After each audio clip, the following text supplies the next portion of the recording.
Still don't see us on YouTube.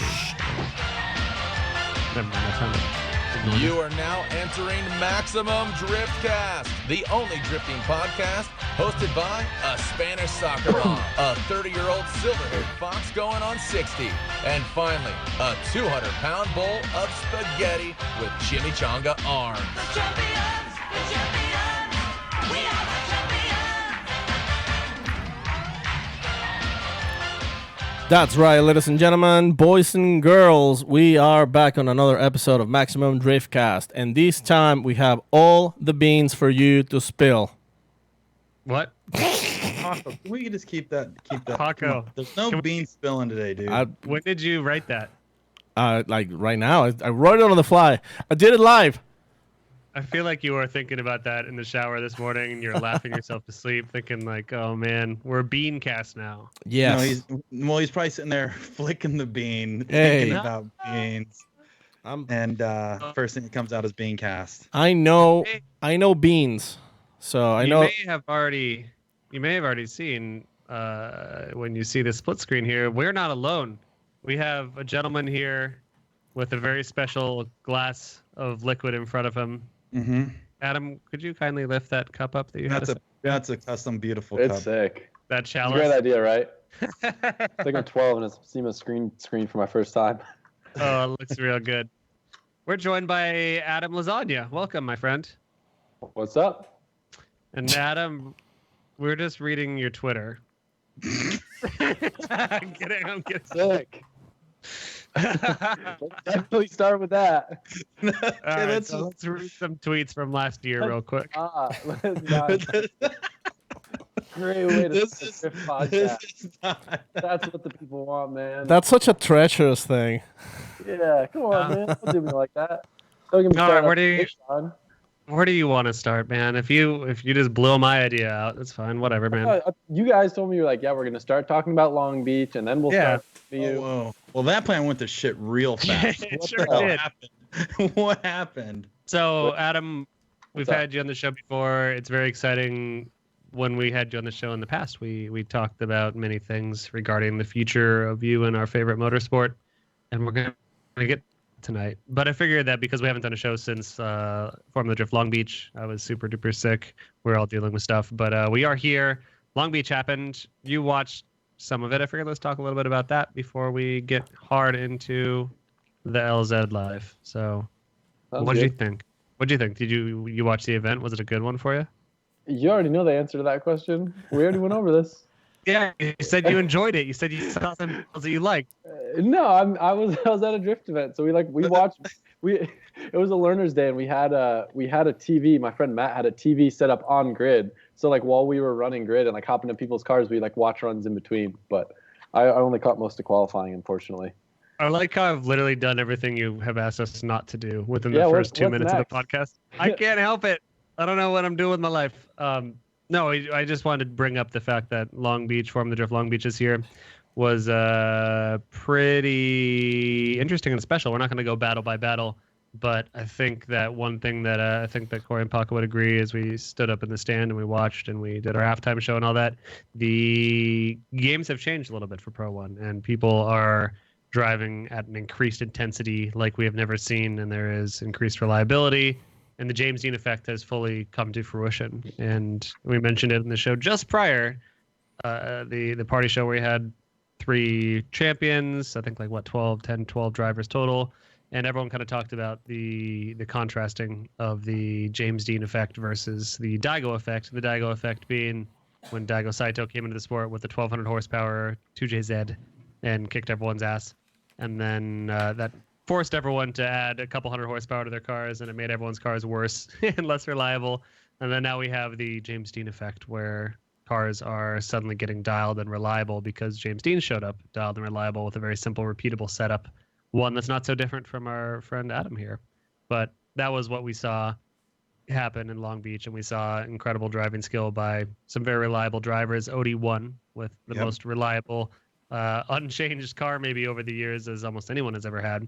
And we saw a very strange thing where both of the Worthouse drivers were out, what was it, in the grade 8, top 4? I don't remember, but I got that photo of them in the judges booth with us, which was quite a sight to see because we haven't seen that in a long time. But it was a very interesting and exciting event, in my opinion. Yeah, no, I would totally agree. And it's like, once again, you see Forrest Wang, who's still running the same S15 he's been running for the past few years, which obviously he's been campaigning for quite some time, but it's just once again another reliable vehicle that he was able to stay out there and compete against the Odie. And then you have Forsberg, who finished third, which obviously he's running that new power plant, which he's super stoked on. And he proved that it wasn't just. He proved with what he wanted to prove, which is that he had a bad couple seasons there with an unreliable motor, and then thankfully got right up there on the podium with a new setup, new motor. But it's funny to think about it, especially with Adam here, is that Adam's running the S15 with a 2J. That's his new car, but that's Forrest's car. That is, of course, as we mentioned, James Dean's and Peter Wiechek's, and Odie runs a V8, but still same chassis with a repeatable, relatable setup. And that is kind of what transpired there, and the importance of running an S chassis with a 2J. And how about one other standout, which would be Travis Reeder? Yeah, Travis Reeder. Obviously, the whole Camaro thing fell apart, which he wasn't able to campaign the Camaro, but he went out there in his S13 and made it to top 8 or top 16. First time out, leading the rookie points. There used to be so many S13s in the sport, and there is only one left, and it wasn't even supposed to be there. And he took out a Hillebrand in the top 32, so it's like he's been taking out some hitters, and especially going back to his Pro 2 car, he's I think he's going to be one to watch, especially going for the Rookie of the Year. Mm-hmm. But all that is going to come to fruition in 2 weeks in Orlando, and our good friend Adam on the line there, looking fantastic with his mustache. That's your home track, right? Yep. Cool. Thanks, Adam. What is it like to live there? To live in Orlando or to live at the track? Yeah, it's your home track, right? Man, it's my backyard pretty much. Honestly, it's like 20 minutes away from where I live, so it's pretty close. It's nice. And where do you live exactly? What's the address? It is. Nope, you almost got me. 555. What's up, man? We can stop talking about Formula Drift right now. I know you don't want people to know that you didn't watch it. So, Hey. what? I'm kidding. You watched it after the fact. What's new with you, man? We had you on, I think, just about this time last year, and you're just doing influencer shit. And we said, hey, man, do you ever intend to run FD? And you're like, I don't know. Yeah. But here we are. Yep, here we are. You did the big announcement how long ago? It was like, I think it was within a week ago. Yeah, man, that's really soon. It was leaked it out. It was Yeah, accidentally Paco leaked by leaked it Formula out. Drift themselves when they updated the drivers list. I didn't find out that I was doing FD until like 2 or 3 weeks ago. So it's not like I knew and was keeping it a secret. I was waiting to hear back about my petition until last minute. Because you went, I wouldn't say a abnormal route, but it's a less traditional route, which is not running a whole Pro-Am series and then getting your license that way. And then, you went straight to the petition based off of your accolades previously, and you obviously have proven videos of you shredding Orlando, and you very much look like a Pro 2 driver in that regard. So what was the process like for you doing the petition system? And I know that there's obviously been, with everything you do, as I imagine, there's critics and there's fans and there's people on all sides of the spectrum that are yelling.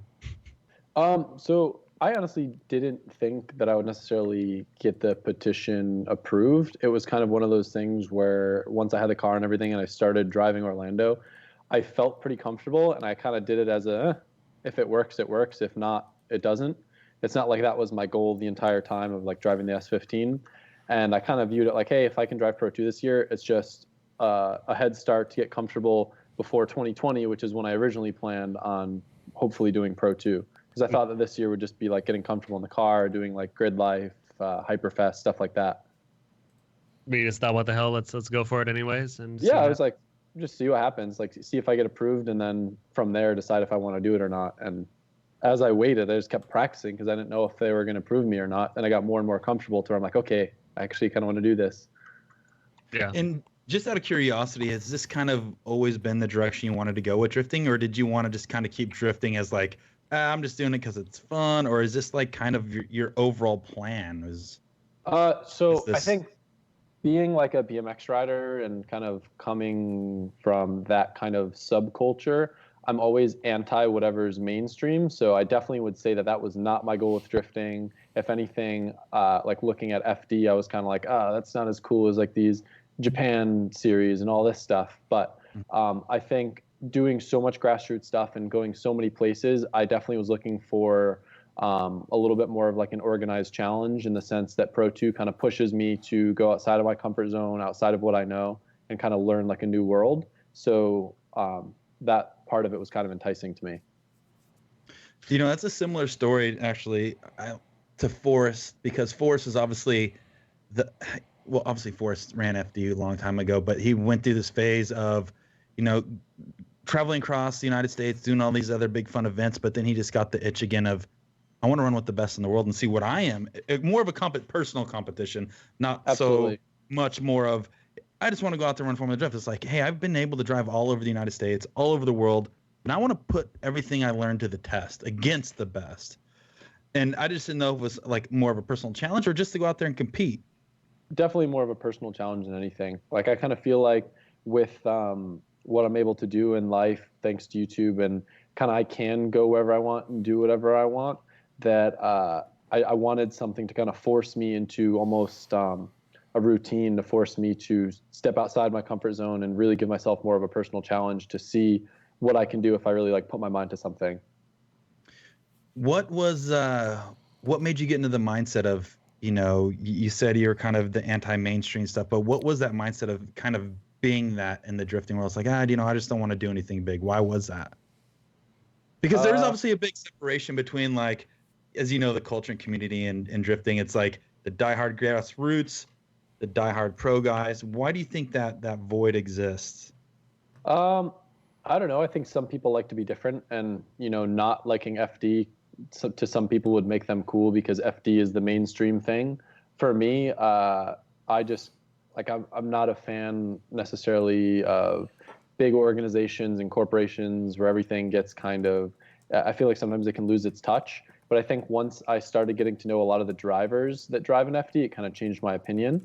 Rather than looking at it from an outsider. So becoming friends with a lot of drivers got me more interested, invested to watch FD as an individual, and got me more interested in kind of becoming a part of it. What drivers are those that you were looking up to as an example, mentor? Your program, like some that I've definitely not necessarily are a mentor or anything, but like people that I've talked a lot to and have spent time with, like Chelsea Denofa, Pat Gooden, obviously, Vaughn. And just like the more I talk with them, and the more of these drivers I meet, whether it's at Ebisu, at these random events, and just talk to them and kind of their take on everything, it's really fun.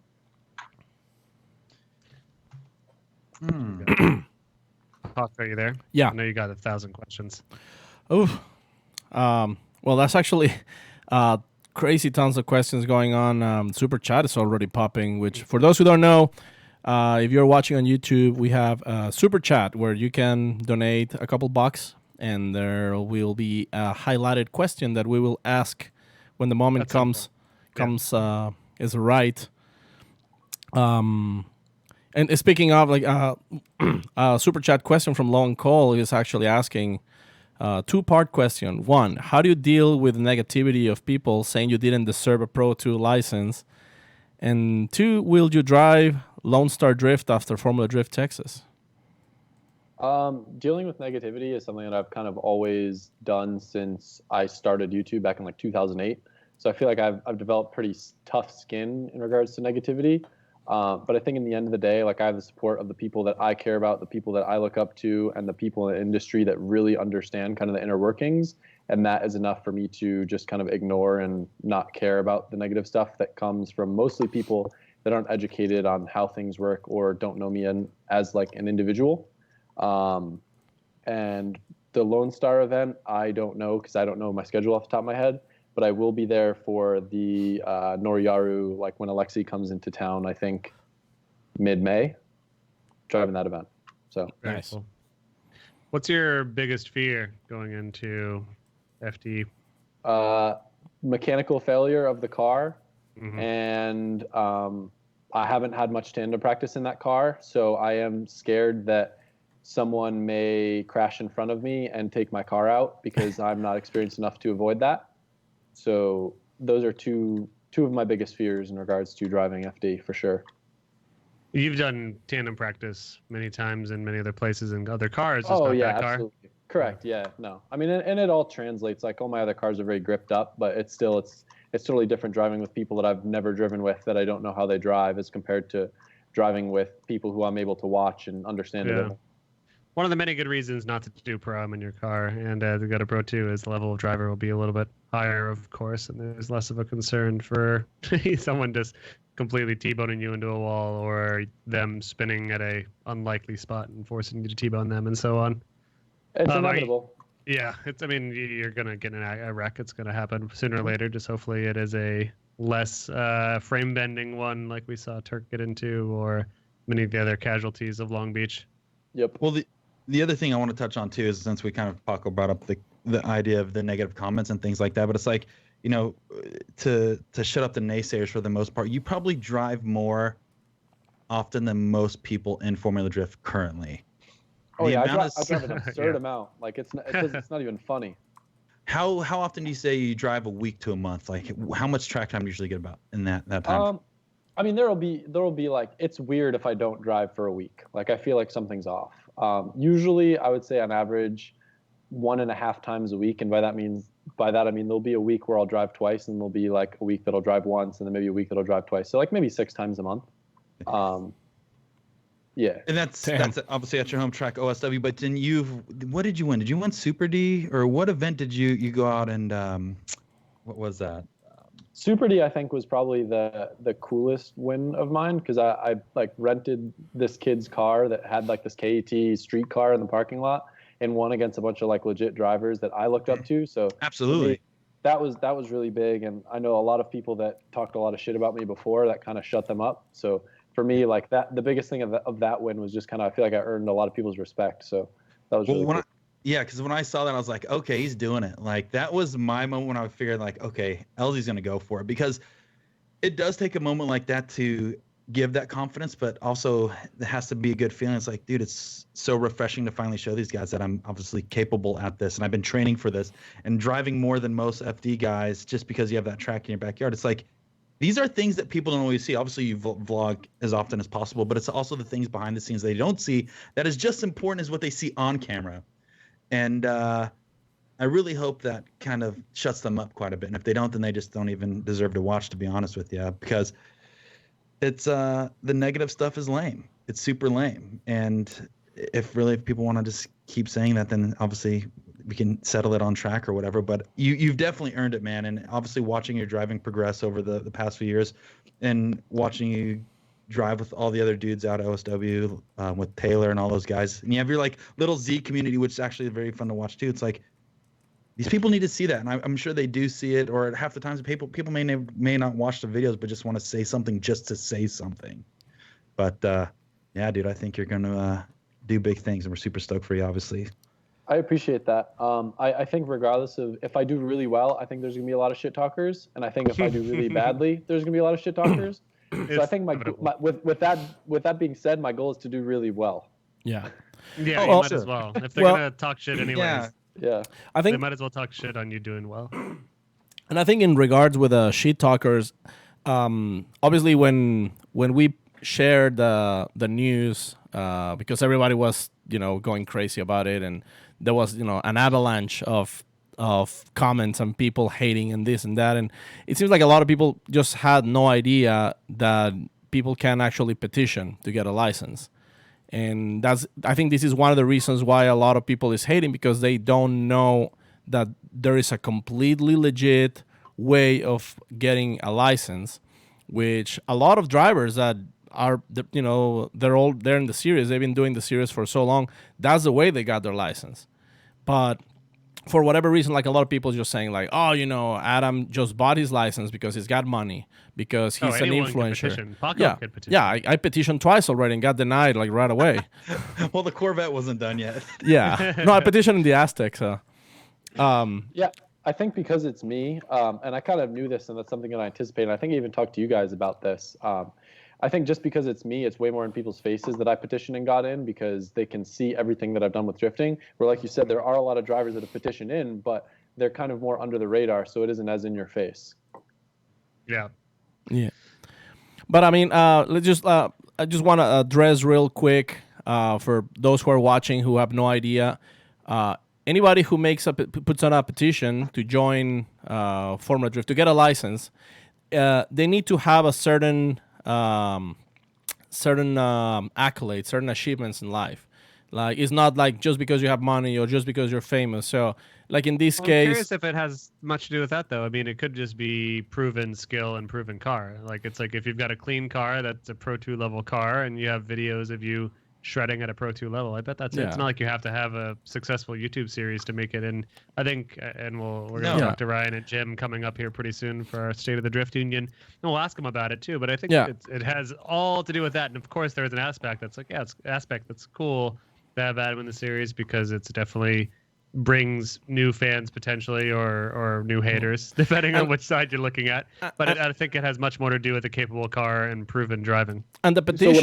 What I was told is it has nothing to do with the car, your ability to have a program, whatever financial ability you have. I was told that it's purely results based and has to do with your accessibility to a series. So because of the fact that I have done competitions and placed well, and because of the fact that Florida doesn't have an accredited like Formula Drift series, those were the two main reasons I was told why my petition was accepted. Well, So with that being said, if there's someone else in a similar region, which I believe has happened before because we don't have a Pro-Am series here, yeah, it would be easier for them to petition in than someone that lived in a state that does have an accredited series. well, there you go. Nothing So- you've done outside of that matters then, and I'm sure had no bearing in it, and only on the fact that you won some grassroots events. Nothing illegal. There's no foul play. There's no edible arrangements given to Formula Drift. It's a method that a lot of other drivers have used in the past. Daigo came by petition. Fede came by petition. Did like Joao? Did he come by petition? Joao came by petition. You know, like all these. There's a lot of guys who petition, and like Adam said, you know, it's all based on achievements. So, you know, like it's obvious that at this point that Adam can drive. A lot of people, especially pro drivers, that's one of the things that a lot of it caught my attention. A lot of pro drivers actually vouching for you, and That was really cool. yeah. Well, outside of that, it's because they know that the process isn't very easy. It's the people who don't know the process that make it seem like you can just buy a license and get in. And do you know what? I wish they would do that because imagine how entertaining it would be. I'll say, but it's just a bunch of dudes who pay just want to go thrash in Pro 2. That would obviously be super exciting to watch. But it just wouldn't work. You We remember? straight up know people that tried to get in via that method, and they didn't have the proven accomplishments, Yeah. so they were told to fuck off. I don't know, like if back in the day on the Nick Hogan times, I don't know if there was pro-ams then. So there was like no drift, I guess. Like that was probably the only way to get in Formula Drift. Maybe then, you know, since there was no other ways, it was more common to like, hey, I'm Nick Hogan, you know, and I have a car, and you know, I think he was training with Sam Hubinet. Paco, let's get real. Probably went like this. Hey, brother, listen up, brother. There you go. Thanks, I got a Forrest. car back here, brother, and I'm gonna come up there. I'm gonna wreck that. I'm gonna tombstone power you, driver. Let me get in there, brother. Probably went more like that. yeah. Ooh, yeah. Snap-a-doo Slim Jim. Then Macho Man's kid signed up right after that. Yeah, which I mean, I imagine at that point, Formula Drift were like, okay, I mean, like you can drift, and Sam Hubinet is vouching for you. Sure, get in. Yeah. And What are you gonna bring to the series? Oh, this sweet ass Viper that's fully prepped cup car that you may or may not flip over. Whatever. it was a little bit of a disappointment. I think he flipped it once. Well, I think that's a perception that a lot of people still have is the method of getting in. But back then, you have to think that FD needed drivers at that point. And at this point, FD probably has a flood of more drivers than they want, and now it's a really tight filtering process to get people through that need to be there. Adam, what's up with your car? Is it everything you expected? Do you want to modify it further, or are you dialed, ready to go? My car was sick until it started smoking a lot. Uh-oh. and then we took it apart and then realized that all my pistons were bad from detonation. How did Yeah. that go down, and what do you need to do to change that? So like I was so stoked because like, man, you know, the best thing that I have in my favor is I have this reliable car that I've gotten so much seat time in, And like everybody's always last minute putting stuff together and then going out and then having issues. And I'm like, oh, mine's going to be great because I've been driving it all this time and it's been great. And then that. So we took we took everything apart this morning actually, and it turned out for whatever reason we haven't determined why yet. We had a bit of detonation in a similar area on each one of the pistons that actually was pinching the rings. So we were getting a ton of smoke just from the oil kind of seeping past. Compression was good and the engine ran fine, but it was just one of those things that once we kind of saw it, we couldn't unsee it. So somehow, like with amazing luck, I have a really good relationship with Titan, which is like kind of like a 2JZ specialty, like builds a lot of high horsepower super stuff. And they just so happened to today get a Paladin with 3 built 3.4 bottom ends.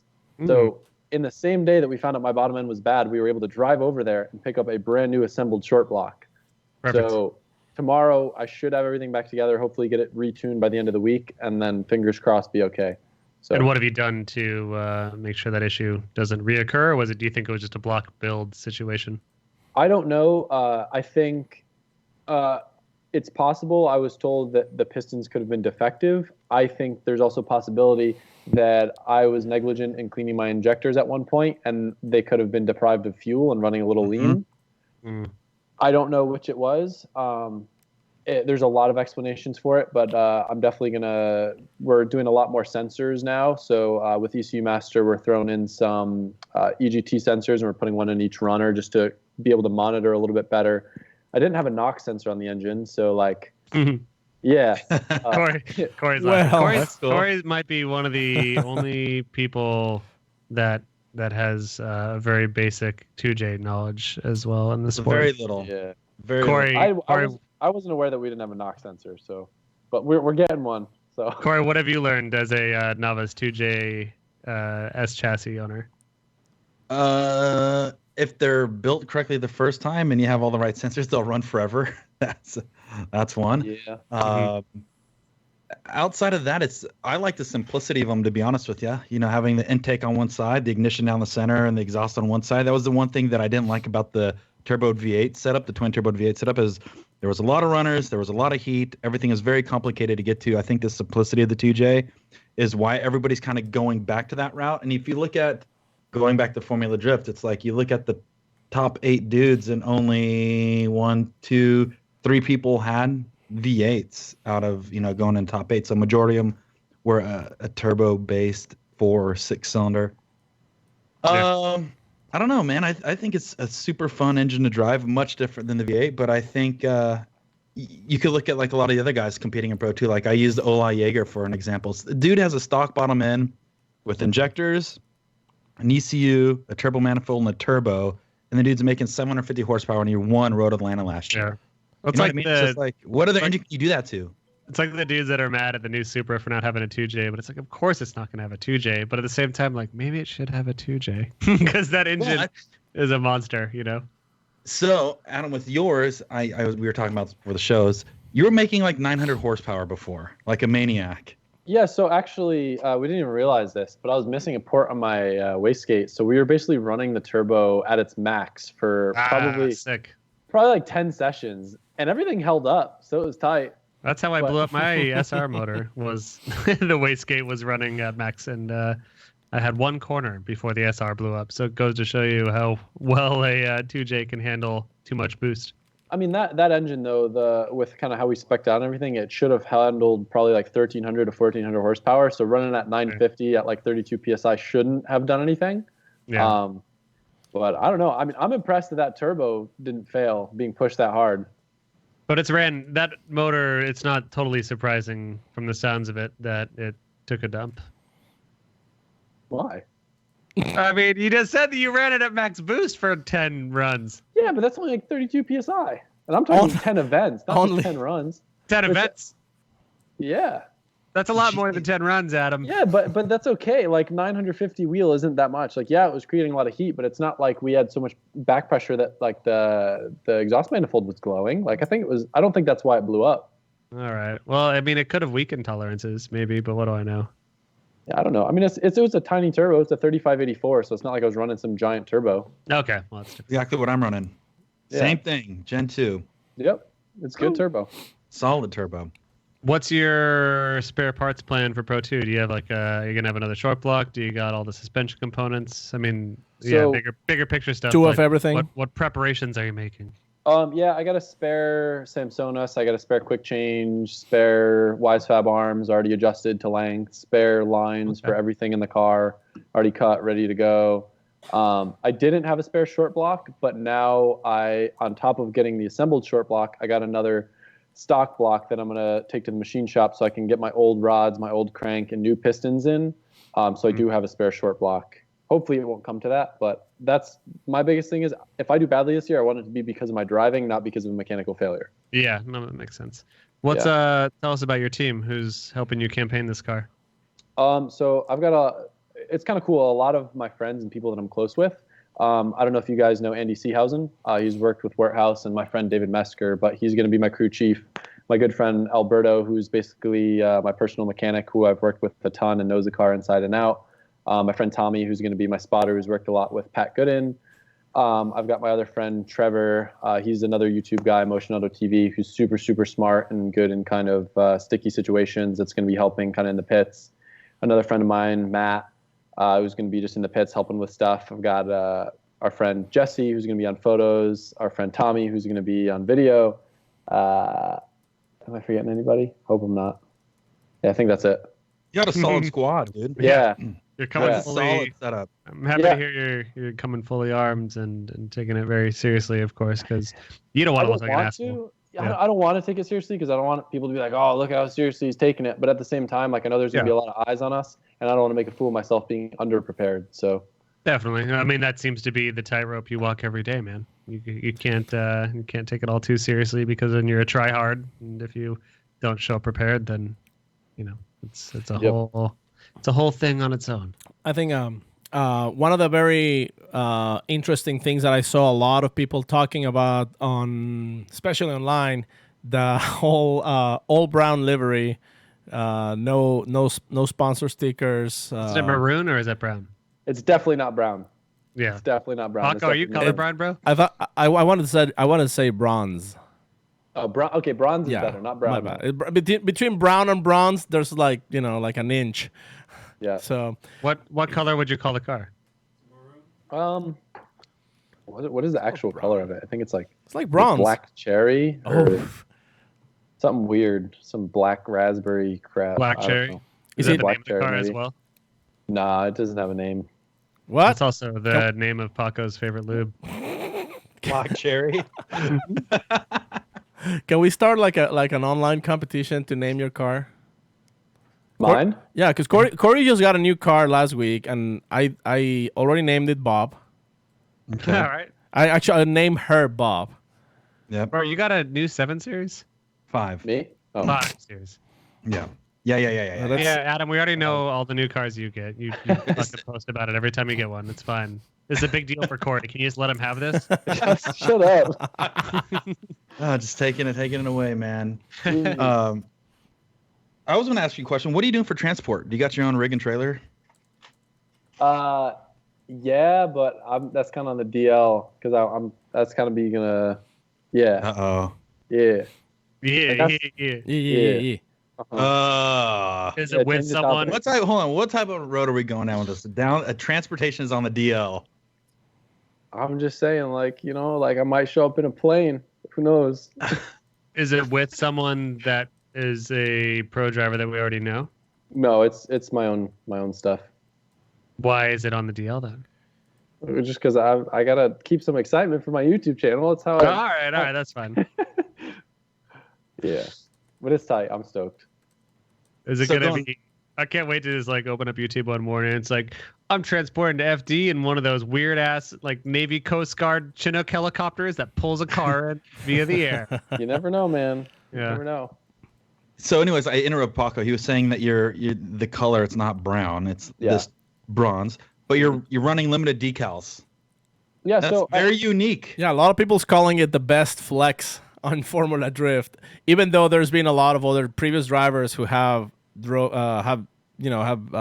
pretty clean car in the past.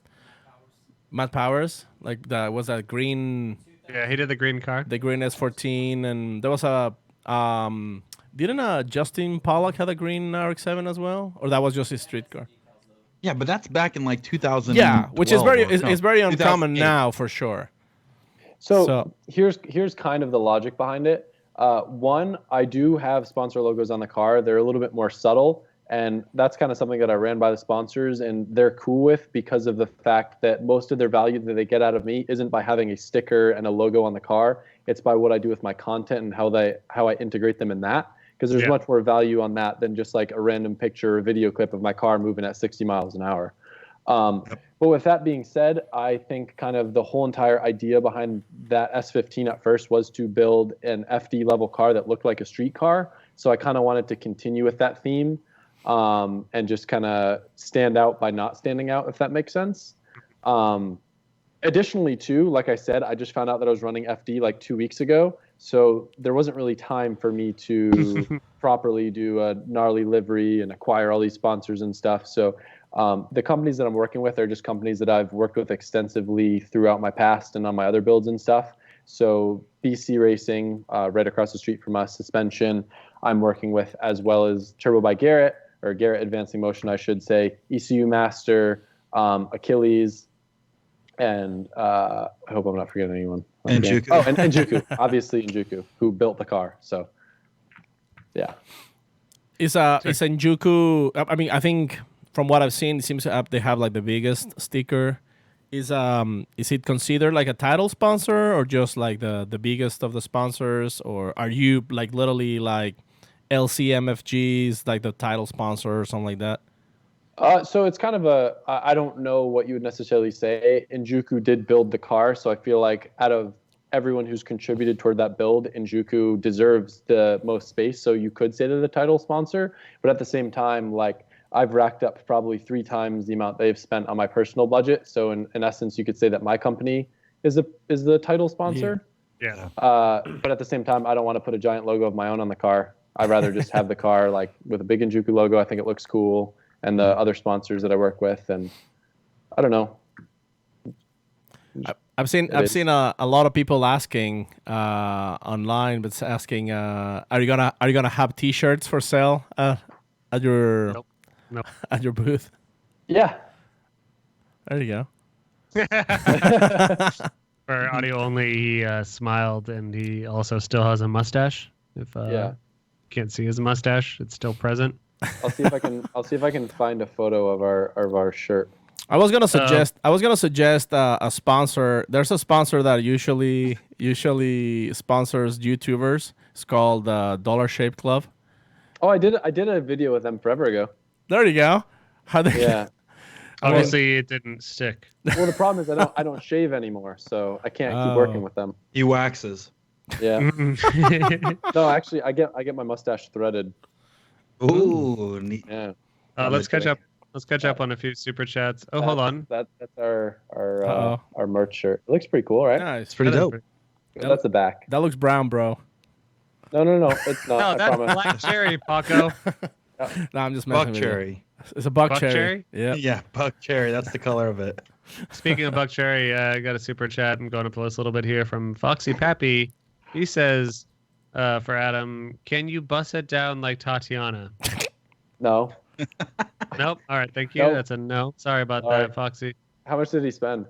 $55. You're kidding. No, it's not true. No. I was gonna say if homie spent $55, one of you better be doing that for him. Busting it down like Tatiana? Yeah, because I'm not gonna do that because you guys are pocketing the money. You know what I'm saying? Yeah, I guess. Well, I mean, speaking of spending money, because Foxy Poppy actually did another super chat for $2 this time, and he's saying, "Bro, it's brown." Yeah, so Yeah. he's calling your car Yeah. brown. I'm going to stick Tatiana, with that's brown. I'm gonna, It is what it is, man. You know what I'm yeah, it's saying? black cherry. And then Logan says, what's your fastest lap time to Starbucks and back in the S15? Whew. I don't know, man. I don't normally set a lap timer. I just try to enjoy it. You know? Mm-hmm. Yeah. It's street legal. Yeah, it's street legal. Florida, you got a bunch of laws there. If it's got a plate and turn signals, you're good. Florida, I love you. That's the Yep. best. I mean, that's all I love mean, you for. I've rolled past cops with that thing a number of times. They don't pull me over. So Mhm. just saying. How wanted to strict? start How strict? asking some Wait, hold on. What's How strict are Florida's emission laws? There is none. Oh, perfect. Yeah. Yeehaw. Yeah, saddle up. So a lot of the other drivers within the drifting community are, really excited, obviously, for you to step foot in drifting and things like that. But they're more excited of what attention you're going to bring. And this is kind of a big thing for drifting because obviously they haven't had anybody that is bringing more viewership than what the series offers. Now, the thing that I think about too is when you have somebody stepping into the sport like that has the ability to make a video and literally get more of an audience than what the series brings, how do other drivers compete against that marketing that you have? I don't know that they would necessarily compete, but I can tell you that it does help them. Like a lot of the events Oh, I go 100%. to, and Absolutely. it's really fun when I went to Australia or when I go to Texas and hang out with those drivers and get to, whether it's, put them in a video, drive their car, ride along with them, drive with them. It helps them. It's fun for me, and it's cool. Like, see, that's the thing that Formula Drift hasn't experienced before is that somebody's bringing some weight behind them to kind of shake up the sport. But the other thing too is like when I say competing, it's not necessarily competing out on track or anything like that, but it's like when you have somebody like yourself, and this is just something to think about. It's like, okay, I need to sponsor a Formula Drift driver. Who are we going after first? It's like Adam LZ, so-and-so this guy, so-and-so this guy. Let's look up statistics. Let's look at numbers. There's nobody in the series that can touch the numbers that you pull. I just need the legitimacy behind my driving, which hopefully I'll acquire this year. But that's because that's one thing that I look at as like, obviously you look at Vaughn, you look at Mad Mike, you look at these guys who create so much content, and they even say, part of being a driver in the series is it's 50% drive, or it's even 30% driving, it's 70% content creation, it's 70% marketing, it's 70% deliverables, and it's like you have all of that nailed down. You did it backwards. These guys became race car drivers and drifters, then created the content side. You were coming in with the dude with the content side, then becoming a driver, which is the opposite of what everybody has been doing before. But it's like, I think you're going to force everybody to up their game, which is awesome because that's another race in itself. But you're going to force these dudes to start refiguring out a marketing campaign to keep up.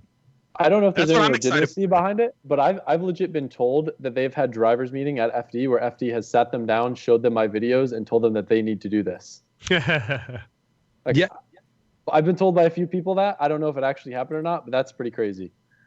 Yeah, I mean, no, it really is, and it is. But that's the thing is like before that, it was I would say the media wave in Formula Drift, Sam. We could go back 2012 is when really media started taking off in drifting. That would be my guess. And the reason that is because it wasn't just old recap videos, and that was one of the biggest things that I was looking at too, especially when Sam and I started getting into it. It's like, we used to watch when we first got in drifting in 2011, 12, outside of like the old D1 videos. It's like in the American drifting, it's a dude sitting on by his trailer. It's like, hey guys, we went out there and we qualified 18th. And it was like, car slides by. Guess what? We went up against so-and-so in top 16. It's like, if you're not a drifting fan, how are you going to enjoy that video? And that's why I felt that they were limited on the audiences because they were strictly trying to target a guy that is watching drifting. And at the time, the fan base for drifting was growing, but it's not reaching the people that just enjoy entertainment or cars themselves. And I think in 2012, 2013, that's when the personality and the characters finally started fizzling out and showcasing themselves. Where it's like, do you know what? I may not know what drifting is, but I do like this Adam guy, or I do like this Sam guy. So now I'm going to follow them into drifting because I like them as a character. Before that, likes me, characters that, well, we know that now, but I think this is a very positive thing because it's for me, I'm always studying and watching and learning and seeing where the numbers go and how that affects the sport. But it's like these guys are going to have to change some things to have. It's going to force them to do something they should have done a while ago, is what I'm kind of saying. Mm-hmm. And you said a minute ago, Adam, that the driving will add legitimacy, or hopefully this endeavor will add legitimacy. But does it really matter? Like, if you do poorly, I don't think you lose any fans, and I don't think you gain any haters. I think everyone just kind of stays where they are. Yeah. I think at the end of the day, you have established what you are, and I don't know. I don't think it's really going to change a lot of your life or your habits either way. No, I think there's something to be said. Like, if I didn't ever do FD, there would always be the people who'd be like, oh, Adam's such a good driver. If he did FD, he would dominate. Where, like, I go into FD now, and if I do make a fool of myself, I won't have that unknown. But I think more or less, like I said, it is for myself to just kind of be more personally challenged. And I think it will either make me more haters or shut up a lot of the haters if I do well. So. Well, the other thing too is like not really having expectations. I think that you're kind of turning up Pandora's box. You can't go back. Sorry, Sam, you broke up a little bit. Say that again. Yeah, my connection sucks. Can you hear me? Yep. Yeah, we got you. Do you feel like you're kind of opening up Pandora's box here, so to say? Like you can't go back now. Like this is now you've opened up the pro competition box. Yeah, no, I do think that that's a valid thing to say. I don't know whether it's a good thing or a bad thing, but I feel like it's going to be fun, and I don't know. Like I said before, the way that I'm looking at this year and this season is kind of a tester for next year. So because of that, I'm not super stressed about how I do because I know that I'll learn a lot and I'll be better prepared for next year. If I do really, really well and I wind up driving Pro 1 next year, sick. If I make a fool of myself and my car breaks every round, I know what to fix for next year. Yeah, I always say that I like the let the driving do the talking. So I know like a lot. There's been a lot of people who earned their Pro 2 license via Pro-Am and they won the whole 4 rounds, whatever. I think one thing they don't consider is that they have a badge that they can actually show off. You want to say like I earned my license through competition. Where where you getting your license through petition doesn't take anything away from them. It seems like a lot of people feel like you took something from them, where in reality we've seen this before on Pro-Am when licensed drivers go compete on Pro-Am because they're still not ready for FD, and they just take the licenses away, because they usually dominate. So. Well, I saw Josh Robinson just smoked a bunch of people in Texas this weekend. Exactly. I mean, we've seen it with. During the past, I remember seeing this with Southwest Drift. There was a lot of drivers who were. They weren't like the best drivers in FD, but they were already in FD, and every time they came to the series, it was impossible. Like you couldn't get close to them. So. I think what you did actually has a little bit more merit because it actually allows the people who are going the other route to actually get their licenses the way they can. I mean, just a thought for the people who feels like they're getting robbed or something. I can say as well, like I know that making this comment is probably going to piss a lot of people off, but I think the most common hate comment that I've seen regarding the situation of me petitioning is something along the lines of my friend is spending every dollar he has to go and run Pro-Am and is struggling to make ends meet to run Pro-Am to get his Pro 2 license. I think that, I feel bad that in a sense, it looks like I've robbed someone of that opportunity, but I do believe, and I'm not saying this in a negative way, if you're struggling to meet ends meet to run Pro-Am, you will not be able to afford to run Pro 2. Exactly. Not to mention, and like, on that note, and I want to rant on this too. I want to rant on that too because I see that all the time. I see it a lot of places, and I see it on a lot of other drivers' Instagram pages and things like that. As far as how did so and so get sponsored? And I get it too. I get that quite a bit because you know what? I don't run Pro 2.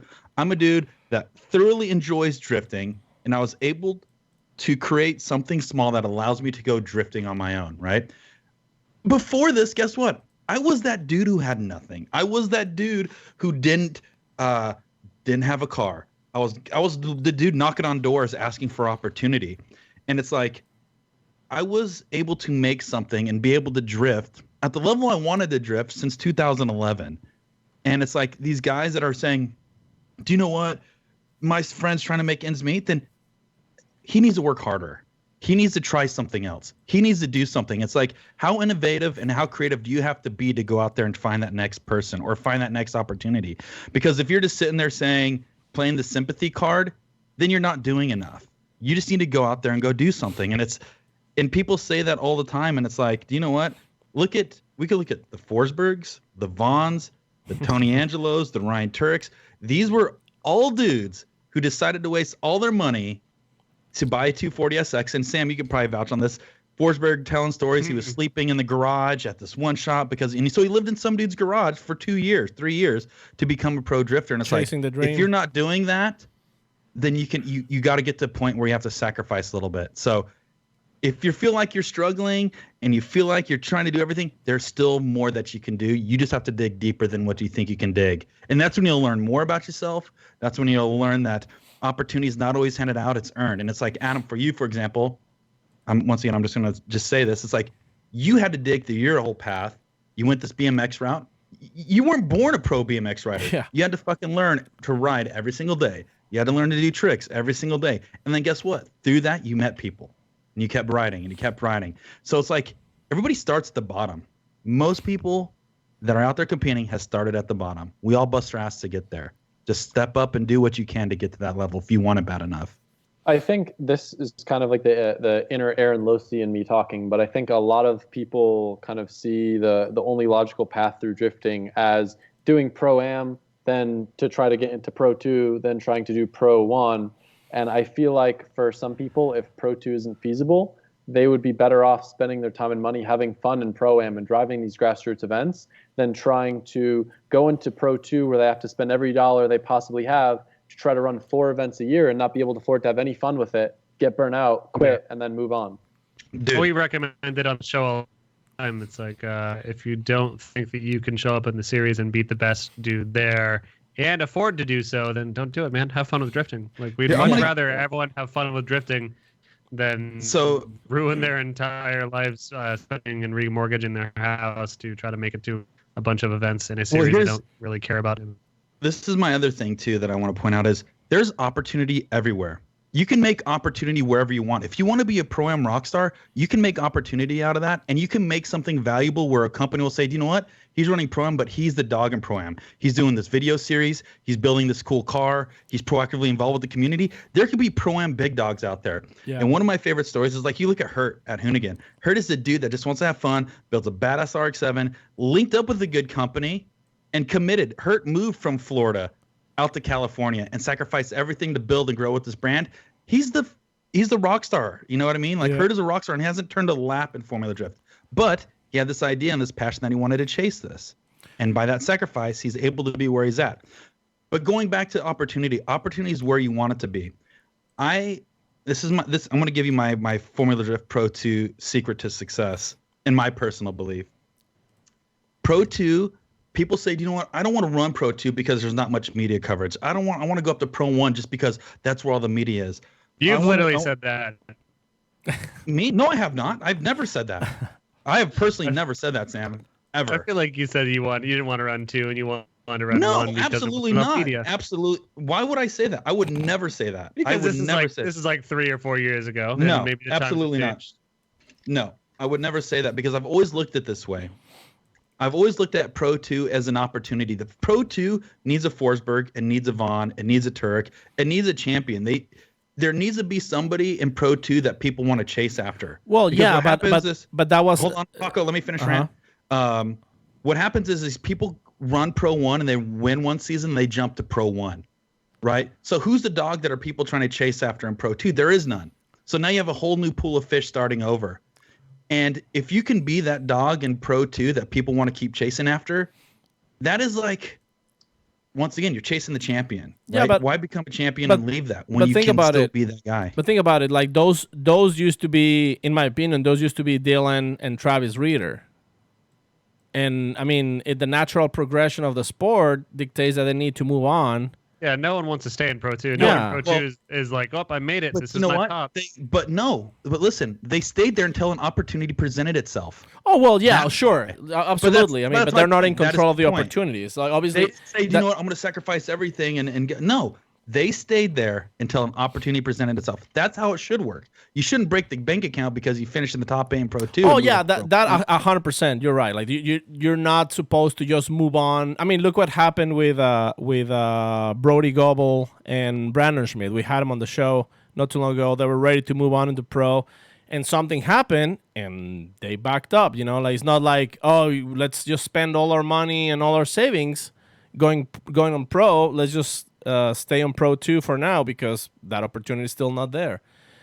And that's perfectly fine because now they're like the top dogs. Absolutely. What do you think, Adam?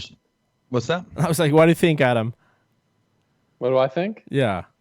I honestly don't have that enough experience to like accurately chime in, but I mean, what you're saying makes logical sense.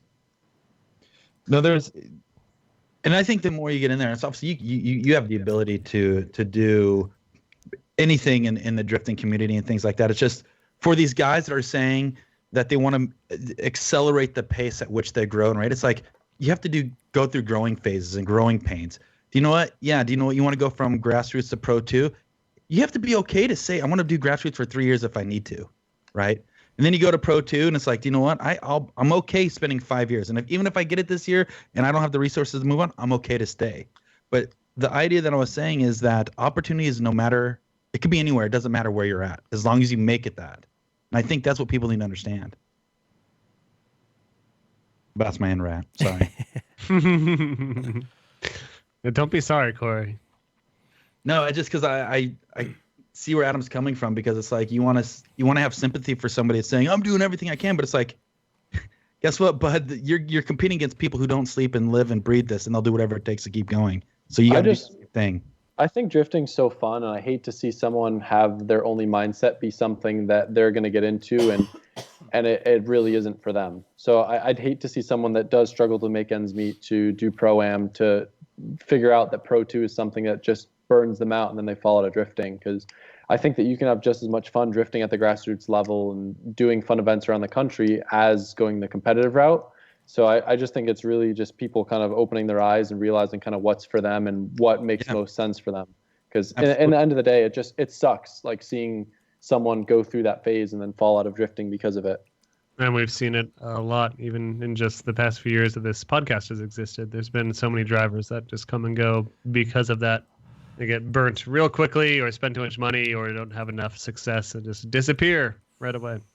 Or they get stubborn and don't mold to what's happening. I think that's the other thing too, is like you have to see that if something is not being successful, you have to adapt and move somewhere else to make it work. And I think there's a lot of opportunity. Like I said, it's wherever you go. And for me, it's like I did the 2 years of Pro 1. I love doing it, but you know what? I enjoy where I'm at now with doing the party stuff for Grid Life and doing these little demos and exhibitions that's where I'm happy now. And I would love to go back to FD one day, but I'm happy. So that's what matters to me. So I was just looking at the Pro 2 schedule here. It's pretty interesting track selection in that it's Orlando, which Adam, I don't know if you're any stranger to the critiques we've made about the Orlando Speed World track, but it's not Let's talk about it. Let's talk about the Orlando Speed World. That's my home track. What you got to say? All right, motherfucker, let's go into it. Let's go. It's shiny face over here. Put him up. Put him up. Well, it's kind of garbage. It's hot as fuck. It doesn't look very professional. The asphalt is kind of chunky and variable. The coming off of the bank and then chunking onto the ground is pretty cool looking visually. But I know a lot of drivers aren't pumped on it. But that's my favorite part about the track, to be honest. But everything else about it, in my opinion, kind of sucks. The media pockets, that's mostly what I was concerned with back in my day there, suck. There's alligators trying to eat you on the pits. There's gators trying to eat you. Hey, if you don't like the challenge, man, like I get it. Like if you want everything handed in life to you, if you want it easy, like yeah, I'm saying like go to Road Atlanta, go hang out there. We'll catch up with you. All right, so you heard it here first. Adam LZ said Road Atlanta is easy. We'll see how he does. Did I say it was easy? I'm not. You're not a driver right now. You're talking about. You're like, oh, the asphalt's chunky. Oh, I can't take pictures of cars how I want to. That's okay. You don't have to come. It's all right. I'm not. Good. Bye, Sam. Well, I wasn't getting there, Adam, and you forced me into a corner. I didn't want to talk about it. I mean, that's all right. Like, I get it. Like, not a lot of people like Orlando, but like that's where I grew up. You know, Orlando raised me, man. So I'm gonna have Orlando's back, man. You know. Why are you going essay? Your voice changed completely. Yeah, I need to put a disclaimer out there. I have a resting bitch face. One of my friends texts me saying to smile, I look sad. That is literally Like I go to parties and stuff, and people come up and they're like, "Are you okay, Adam? Like you look sad. Are you mad? Are you going through something?" I'm like, "Nope, that's just my face. Thanks." Isn't that sexist in 2019? Is to tell someone to smile more? What's up? I was getting at. Can you hear me? I know my connection is No, you're crapping good, out yeah. right now. I said, isn't that like not cool in 2019 to tell someone to smile more? I don't know. Maybe. Yeah, I think it's cool to be sad in 2019. I think being sad is cool. Hey man, emo rap is top of the charts, so it's That's my next goal after drifting. I'm gonna be emo rapper. Mhm. Fuck yeah, dude, can't wait. Yeah. Lil Zed is my name. Lil Zed. Zed. Yeah. That's I'm good. I'm still for LZ. Yeah. Which, by the way, I mean, can we talk a little bit about the whole LZ thing? Hold on, Paco. I was on a train here. Let's get to that, but I do want to talk about tracks. We don't want to. Before- We don't want to before- shit on OSW, Sam. I know. I didn't want to either, and then I Adam was talking about pushed me OSW. into a How do you corner. feel about the bathrooms? Like, do you enjoy the bathrooms? Are they up to your standard at OSW? Is that something you No. want to talk about? I would always piss on Vaughn's rig because I'm an adult. Right? Oh, that's cool. Like some of us don't have that privilege and all. So like I can't relate. You know. Sam's Yeah, got what Sam. are you trying to say? You trying to say the bathrooms aren't good? No, Sam. He No, has. I'm trying to find your problem with this track, man. Sam has I a already told you, condition. it's- Paco, let me talk. Hold on. Sam has a condition known as Von privilege. Very good. Okay, now that you got that out of the way. 105 degrees, 99% humidity. The pits are mostly dirt. Dirt? Yeah, it's chunky ass gravel, asphalt, and dirt. It's not gravel. That's my. What you're talking about is my home track. That is the I skid know, pad you that I keep- drive on. Okay, but that's the Dude, only. Sam, you're talking shit on his turf, dude. I know, Yeah, but you're dude. not saying that it's a good track. You just called my track gravel. Like You're that's just where I saying learned to that. drift, man.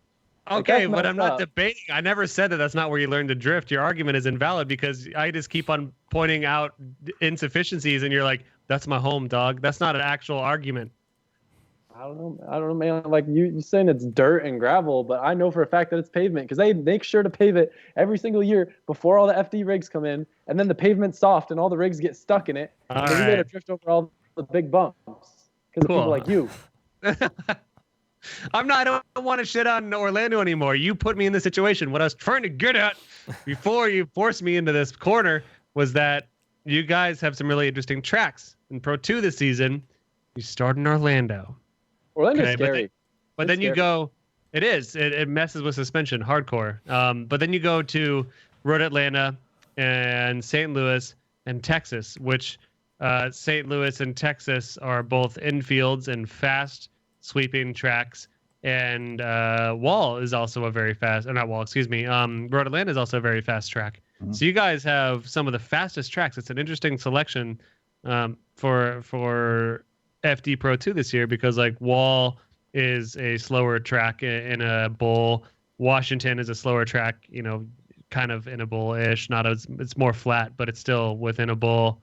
And Irwindale is literally a smaller track in a bowl. But you guys are in these NASCAR infields as well as one of the fastest, biggest, most professional tracks in the world. It's a really interesting setup. And one of the I've seen people in the chat, of course, shit posting and spamming all day. But one thing that everyone said about like James Dean coming up is like, oh, he doesn't know how to drive. He doesn't know how to drive this kind of track. Do you feel like you are intimidated by driving any of those NASCAR infields? Have you driven those, or have you driven something like Road Atlanta? So just to kind of backtrack a little bit, I'm not going to change the subject, but just a worthy mention since we're talking about those tracks. A large opposition towards FD for my own personal involvement was the fact that I didn't want it to take over my life and the fact that I didn't want to spend all season traveling and not be able to do any other fun random stuff. But the schedule this year is really easy for me logistically because Orlando is right in my backyard. 1 week later is Atlanta, which is driving distance from where I live. And then the other two events, there's a 2-month break before St. Louis, which really isn't that far from Orlando. And then Texas, which really isn't that far either. So it's not like I'm driving to California and back and going here and back and wasting all this time traveling. Yeah. So that's one thing. But my biggest thing is walls intimidate me more than anything. So OSW by far out of the 4 tracks is the scariest track for me. And to me, like I've driven Road Atlanta. I haven't driven the other 2 tracks, but I've seen them on video. I'm more scared of walls than anything else. So I feel because of the fact that I got comfortable at Orlando and because that's the track that I've driven the most, I'm not as nervous as I would be if I had gotten comfortable on one of the other tracks and hadn't driven Orlando. If that makes sense. Yeah, of course, and that I guess that's a helpful thing for you is that it's easier for you to go 100 miles an hour initiate at a gravel pit than it is to go Gravel pit. Come on, man. Sam, I'm not knock it talking off. about Orlando. I'm Gravel. talking about Road Atlanta. Oh, okay. Okay. Sorry. I mean, but That's now that you mention it, Okay, the oval is kind of like gravel, all right? With a skid pad, the pits are not gravel. They're not dirt. They are asphalt. I haven't checked the YouTube comments in a while. Am I getting shit on hardcore here for? Oh, yeah, everybody is hates your you now. OSW posse just Yeah, gonna man. take Dude, me out? you don't want to hear what they're saying about you in my group chat, man. Oh no! Ooh. Dude. No, actually, It's we want brutal. to. We want to. Shoot us a couple No, comments. I can't. It's inappropriate for No, the it's chat, not. man. It's not. Yeah. Yeah. I'm Oh, well. sorry. Yeah. It's all right. I love Hey, it. do you care if I take a quick bathroom break? Is that Come acceptable? on, dude. We usually Yeah, just go in our that's- pants, so if you just kind of just let it go, you're totally fine. I saw one of you guys dip out before. I didn't know what you were doing, but I assumed I was grabbing a was it. cracker. I haven't eaten food yet, so I was hungry. But you can go ahead. All right, I'll be quick. We All won't talk any shit. I hope you do, because they'll tell me in the group chat if you do. So I All dare right. you. All right, do it. Yeah. Watch Okay. what that's happens. fine. Oh my god, I All right, hate this just wanna guy. Go ahead and say all of Yeah. Adam's friends in the group chat get fucked. Fuck you. Yeah, suck that. Suck Tyler. these eggs, dude. If Pat couldn't Pat- fit there, Pat, Pat, get don't be in that. Pat better not be in that chat. Pat, if you're in this chat, if this is Pat chat, I just want you Yeah. to know that I love you and I support you, and everything you do for the sport of drifting and everything you do as a human is fully all right by me. And I just want to say that I'm really happy to have you back in the sport, and I appreciate everything you do. Really, we care about you. Tommy, if you're there, fuck you. You Oh. suck those eggs. all you motherfuckers from Orlando. Orlando Yep. sucks. Go back to Epcot Center, you idiot. Okay, but Don't stick that gravel, brother. the chat's blowing up. Everybody's saying "fuck Sam," "fuck you." Thank you, guys. Somebody had to because say it. Gasolina- Let's read some of the comments here. Gasolina says, your argument is invalid. Sam is an invalid grandpa-looking, butt-chugging, Fuck you, Orlando-hating bedwetter. Yeah. Yeah. Fuck you, Sam. Yeah. Fuck you too. Fuck this guy. Man, bunch of Orlando fans over here. Holding it down for Orlando. Ambush. Hold on. You know, we're really looking forward to go back to OSW. Oh, hey, what's Oh, up? hey. Hey, what's up? Yeah. I Oh, heard not what you much. said. What do you mean? Damn. Yeah. Relax, Sam. Chill, man. You guys have no chill. Why don't you tell your friends in the chat to stop sending me death threats? Yeah, dude, you better watch out because some of those might actually happen. Ian Riley says, who would win? Oh, God, it's coming too fast. I can't even catch up. Oh, God. Yeah, the chat's lit and everybody's talking shit about Sam. I know. Good. It's tough. He deserves it. OSW, Take it easy. Why? OSW did nothing to you, man. No, it did. It gave me a heat stroke in like 2015. That's what a cool suit's for, my guy. I can't. Cool suit. That's There we right, go. man. Rich Saw you. Adam with his cool suit. Yeah, dude, like $80 for a t-shirt. Yeah, ooh. Keeps me cool. It's cheaper than AC. Let me How tell much you. I Hold on. quoted putting an AC condenser in my car. No I way. couldn't do it. No, I didn't. It's I still would love to see Sam walk around with a cool shirt on, with holding an ice chest with water around the Sick. head. It's No, just see, scary. this is my logic, right? Have you seen those like ride-on coolers? yeah. Yeah, 100. Imagine, imagine a ride-on cooler, but it's your cool suit cooler. It's your cool suit. That's a good idea. That's the Yeah. only way to get around Orlando without getting heat Yeah. stroke. I patent it. It's I'm called, right- it's called a cool cart. Cool cart. All right, I'm gonna write that down. Yeah. What notes. Ian Riley had said, I- now that I found it, was who would win, one Sam size Sam or one Orlando size Florida? Wow. It's pretty strong. Orlando's pretty big. How many of your fans are from Orlando? I thought that you had fans from all around the world, not just Orlando lovers, or that it's Orlando lovers because that's your hometown. I mean, it's a little bit of both. Like it's a little bit of both. Is all I'm trying to say, man. You know. Oh, Jesus. Can we talk about the Mexican Hoon cartel now? Oh yeah, I'd love to talk about that. Let's Hell talk about yeah. that. What do you want to know, You know, I want to talk about tri-tip. dude? Wait, was that Pat's voice I just heard? Because that sounded like Pat. Yeah, no, I felt like Pat for a second. I but heard Yeah. I heard a Twisted Tea crack open for. I thought for we weren't half a going to talk second. about tri-tip because he didn't want to blow it up. He didn't want the stock prices Yeah, to go no, too high in So tri-tip. Pat and I have this discussion because we were concerned that talking about tri-tip on the podcast would have the 350Z effect, where we like talk about and show that it's so good that then prices go up and then it's harder to get, and then eventually we screw ourselves over. So I kind of feel like the tri-tip should stay like an inside secret. On the DL. How do Yeah, you prep I the think- tri-tip? No, see, the thing is, it's not about how you prep it; it's about where you get it. But I Where do you can't. get it? Where's I the can't good? reveal the secrets. That's just don't know if I can do after your comments about Orlando, my guy. You're I right, didn't it, say Sam. shit about Orlando. That I'm was saying, that was man. Paco. All You right, can't whatever. tell the man. difference between our voices. You can't Nope. tell. Hello, it's me, Sam. You cannot tell the difference. Sorry, man. Hi, I'm Corey. Tell me about the tri-tip. Can't talk about the tri-tip, man.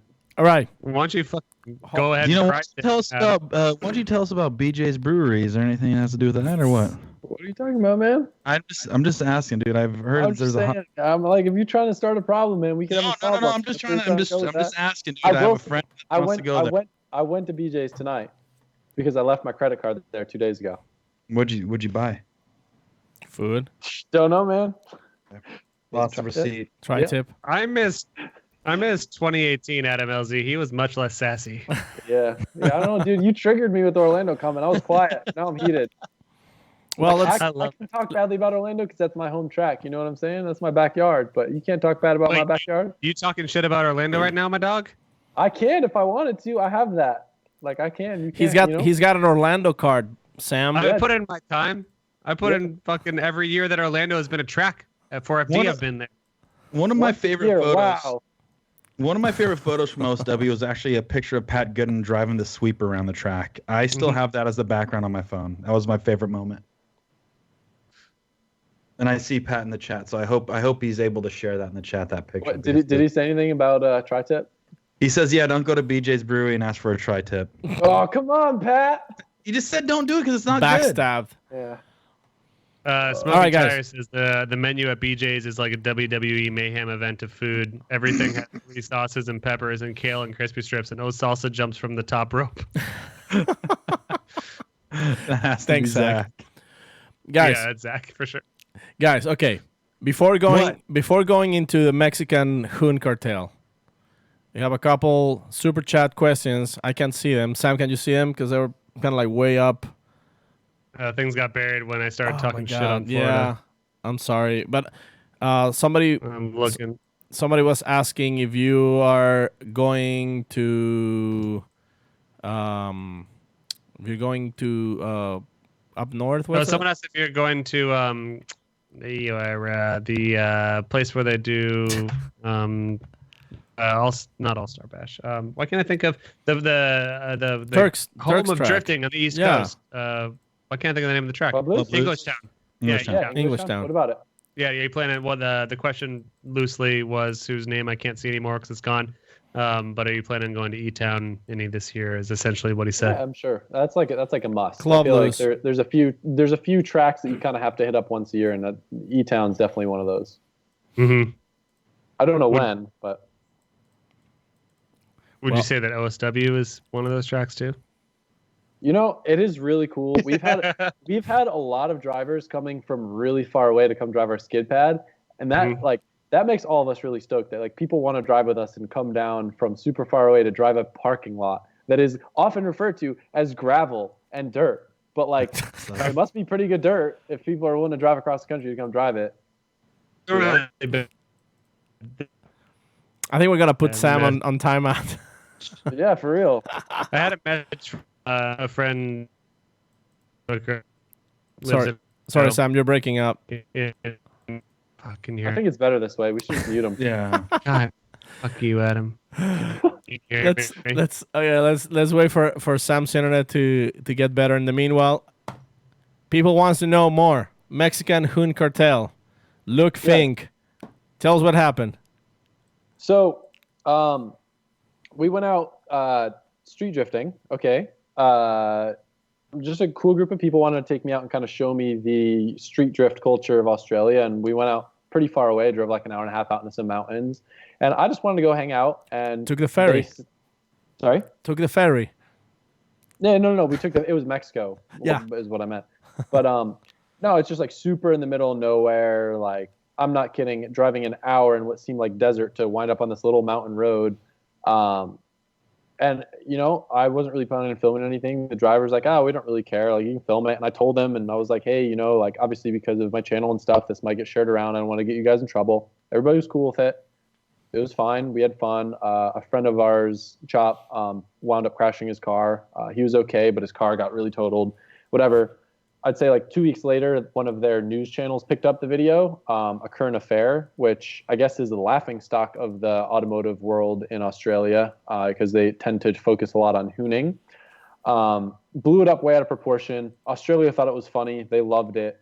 And then I think like our sensitive Americans like thought that it was this big, terrible thing that was going to get everybody in trouble and be really bad for the sport, where legitimately every single person that was involved that night was so hyped that it got on a current affair. That's like a bucket list thing over there. Except they were mad that Mexican Hoon Cartel was getting credit and this other drift team that wasn't out there. So they were only mad because the wrong people were getting credit. Oh, so Mexican Hoon Cartel is an actual team. I thought it was just like somebody came up with that. It's apparently it's like a group of people that would go and do like burnouts in the middle of like intersections and stuff, and just really ignorant stuff. And actually, they wound up getting arrested because their stuff was so bad. Like they literally have videos like doing burnouts in front of police stations, like waving the middle finger, flying through red lights and stuff. So makes street drifting in the mountains with flaggers with no cars around look like child's play. And that's where you got your name. You were pretty much pronounced the leader of the Mexican Hoon Cartel, known as LZ. Yeah, that's definitely my name. So I think you need to make shirts with the LZ. I mean, there's a little part of me that's hoping if they announce my name at FD, they'll refer to me as LZ instead of LZ. But we'll see what happens. That can be arranged. I mean, it's Jared here, so. Can you hear me now, by the way? Yes, a little bit choppy, but we can hear you. I think I got hacked by Florida this lunch. You guys to know that I'm sorry. You got hacked by our OSW? Mm-hmm. I'm sorry. All right, I didn't mean any of it. And, yeah, I'll just kind of bow back while my internet recovers. We can hear you. I said we just mute him. Did you? Fuck you, Adam. Sick of it. I think you got an email that seemed like it was the Australia's immigration department. Yo, I wrote that email. I posted it to Twitter as a joke. I know, but a lot of people fell for it. It's from my name. Yeah, I wrote an email to myself saying that I was banned from Australia just to kind of go along with the meme, and made it so blatantly obvious that in the to and from line it says from me to me. But people still thought it was serious. I'm getting like DMs and stuff like, "Yo, I heard you got banned from Australia, dude. Are you good?" And the best part is oh, we informing you that you are banned from further visiting Australia. Also, what are your wheels set up or what? He was like asking for. Yeah, no, I wrote it like I was a cop, like banning me from Australia, but also asking where the road was and what specs he should put on his Falcon so he could go drift the same roads. It was pretty obvious, but serious. just a perfect example of how people blows things out of proportion and but say they're gullible. Yeah. Which, speaking of gullible, like I know like a lot of like during the whole process of you coming out of the FD closet, a lot of people, like pretty much announcing his FD license. No, I got it. It was just a weird way I'm a Formula Drifter now, man. There you go. Dude, doesn't get any better than that. A lot of people were saying like, no, Adam would never say that. Like, he wouldn't lie to us. He would never. He already said that he's not interested on professional drifting. And then when you said like, hey, I'm coming out, I'm coming out to Formula Drift, a lot of people was like, wow, what a troll. So typically, like that is something I would do, and I would absolutely mess with people and troll them. But that was legitimately, I had zero interest in doing FD, and then it just kind of came about as this last minute thing. I had no idea if I was going to get in, so I wasn't going to like make it public that I was petitioning and practicing, not knowing that I was going to get in. And then I got in, and then I was like, okay, I should figure out how I want to announce this. And then the driver roster got updated before I had a chance to like figure out what I wanted to say. And then You had to put a lot of fires out. honestly, like I was really worried what the public response would be, but it was really cool to see how much support there was and like how many people kind of understood it. Because I was really concerned when I saw like stuff starting to get shared before I was able to put like out any sort of statement. I was like, oh boy. But it was really refreshing. Nice. Yeah, I think the best part of seeing a lot of pro drivers actually reposting and saying like, oh, you know, hope to see Adam LC on the podium first try, just to shut everybody up. No pressure. It's really cool. It's like a little bit of pressure too, because I know there's a lot of people that think highly of me. Like even Stonebeck sent me a bottle of Jameson in the mail for when I podiumed. So I'm Nice. yeah, I gotta do well.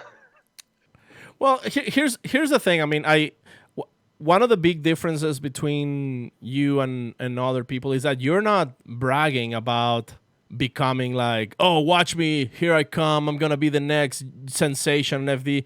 No, you're being perfectly open and humble about the whole situation. So I think that is what's being driving more and more people into supporting you, especially people who didn't know about you or just heard, oh, you heard, you know, somebody got a license, some YouTuber got a license, and they're listening to you being pretty humble about the whole situation and actually converting them, if you may say, to supporters.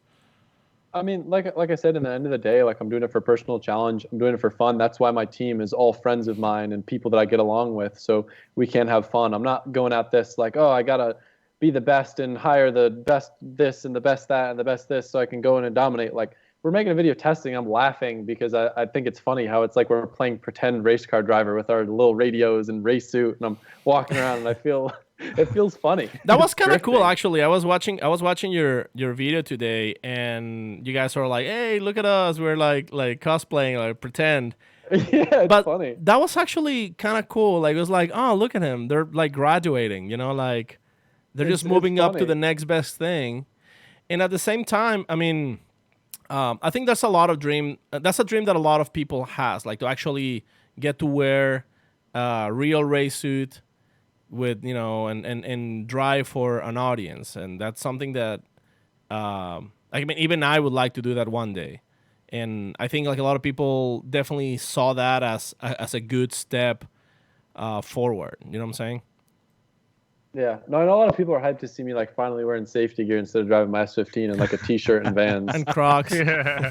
And I actually, wear sandals. one of the things I really liked about your last update, you said that you're putting the Pro 2 program as your priority, even over your YouTube channel. And I think that was like very awesome, because a lot of people would actually still, oh no, my YouTube is still number one, but you're actually taking this very seriously. So that's how it should be. So from my perspective, if I want to win in Pro 2, it does nothing to do with my performance. It would have to do with how I create my content around it. And in theory, I should be putting all my efforts into the content that I'm going to create around it. But that's not why I'm doing it. I'm doing it because I need a challenge in life. I need something to work towards. And this is something that I think will give me more fulfillment. And like, it's fun. We've had dinners and meetings talking about how we're going to work as a team and how we're going to structure the program, what stuff we're going to get as backups, how we're going to fix this when it breaks. And it's this extra level of professionalism that kind of everyone's exciting about, like including myself. Awesome. We actually have speaking of shit talking, we have a super chat question from username Patrick Goodin. Well, hold on. We got a bunch to do, and then I think we should just divert to let's save it for the anyways. end. So, can you hear me? Is my Yeah. connection good enough? I hate to keep asking, but it's annoying. No, you're good. So we're gonna, of course, try to answer some Instagram and some Facebook and just basic YouTube. But if you want to make sure your question gets answered, Super Chat's the way to do it. But we started an Instagram thread earlier. We're gonna read a couple from there. But let's start with some Super Chats. Starting from the top, from at least the last one that I could see before they got disappeared with the shit talking. We have Robert Dombrowski that says, "Driver on driver, Adam LZ. Come on, Sam, bring it back." Bring Adam, it back, do you know Sam. what that is? Does he mean you want to drive with me? Is that what he means? Something like that. Just say yes. Let's do it, man. Come on, All right, I got cool. fly in. I got a car you could drive. You pick it. Really? All right, GT3. I'll run your door with the Z, man. I don't care. GT3 RS, dude. I could drift Sure, the shit man. out of that thing. All right, do it. You're paying for the tires, though. All right, that's fine. And then Jake Larson says, "What is the favorite car you've ever owned?" Definitely my Evo. I love my Evo. Really? Good. Yeah, I got an Evo 5 that I keep them in Connecticut and just drive like a jerk through back roads, and it's super fun and super simple, and it does everything right. Why Connecticut? That's where I'm from. So it's just like my hometown, and I just drive around back roads, and it's comfortable and it's fast and it pulls out of corners well and it looks cool and it gets decent gas mileage and sounds nice and makes me happy. See, you made it sound like you were born on the inner oval of OSW. Like, I mean, by the hey, way. like a brother can have two birthplaces. You know what I'm saying? Like, That's true. And then finally, Paco, do you want to hit Pat's question? All right. From Patrick Gooding. I'm going to try to read on his voice. How does your team feel about your ride height? That's a good Pat impression, Paco. That was a great Pat. I'm proud of you. yeah, no, everybody wants me to raise my car, but I'm like, I'd rather be low and slow than high and fast. You know what I'm saying? So, There you go. like, I mean, we've been skidding on the diff plate. Like, we got like a diff skid plate every time I come off the bank at OSW. But I'm like, that's what the skid plate's for skidding. Did you get titanium? I want to see some Dude. sparks, man. That would be very cool. I have titanium everything except my skid plate. Yeah. Mm. And then Jake Larson agrees, and he says, be lower than Wang. I mean, Wang has proven that you don't need to be race car high to be a force to be reckoned with. So I would like. I'm not going to say anything. I'm not going to make any accusations because I haven't, physically held a ruler to Wang's car. But I will say, if you've got Super Doof, it makes your car look lower than it is. So my car might already be lower than Wang's. Well, are you saying Paco. that you want Super Doof? Paco's fucking ears Paco, are hold on, buzzing. hold on, I'm hold just on. saying, like, my kit is not. It's not a low-looking kit. It's a very subtle street car kit, and my car is actually pretty low. So, I'm just saying. I'm just putting that out there. That my car might be lower than Wang's. well, Let's see, Paco. Do you have a response to that, Paco? What do you Uh, I tried to get Doof parts. I couldn't get them. no, So- actually, so what you were trying to get was S15 LFCs. They just weren't ready. Because you were trying to go to Okay, man. SEMA and it wasn't. By the time your car needed to be there, our parts weren't ready, but now they are. And guess what? Let's doof it out, bro. I got Vertex now, man. I'm cool, man. Oh, okay. Well, bye. I'm not trying to be like Forrest, man. I'm trying to be different. Oh, that's fine. That's fine. I mean, Yeah. just let me know when you want to get lower. Yeah, I'm just saying no, but I'm like actually low. I'm not just like kit low. You know what I'm saying? Yeah, no, absolutely. I mean, that Doof kit But low. no, I'm not calling Forrest out right now though because his car might be lower than mine. We'll have to like get some tape measures and actually measure from the frame rail or something at FD Orlando. But I wouldn't be surprised. yeah. No, well, one of the purposes of Super Doof is specifically so you can have a relatively competitive suspension geometry without compromise. Looking low without compromising your geometry. He gets it, Paco. He just I know, but doesn't- this is for the I audience understand. that is listening, Sam. Okay. So I mean, it is absolutely he's absolutely right. Like Forrest might be higher frame to floor. So like I And that's okay. yeah. I'm just saying. I mean, if you run out of vertexes, just hit me up. We'll see. Yeah, no, we'll see. Perfect. If I want to be fake low, I know who to call. Hey, I'm not the one who was shit talking earlier. That was Sam. I I don't didn't know, man, shit talk. It's Maximum Driftcast as an entity that's just trying to put me down. That's right. That's right. Everything goes. Yeah, as you can tell, the general theme of the show has been putting you down and saying, That's all right, dude. I'll fire back. I'm not scared. Hell yeah. Go for it. all right, I'm opening up the rest of IG. the Okay. Instagram questions here. Obviously, we have a long way to go here because we have over 254 questions. Yeah. Do you wanna go through all of them? Says, not a question, just please tell everyone how good the tri-trip at BJ's rest. What's the BJ's tri restaurant trip, is. Sam? What's the tri trip? Well, I thought that you weren't supposed to blow this up, but Pat is just really letting everyone know. You know what? I'm gonna go ahead and I'm gonna expose Pat Gooden right now. Ooh. Uh-oh.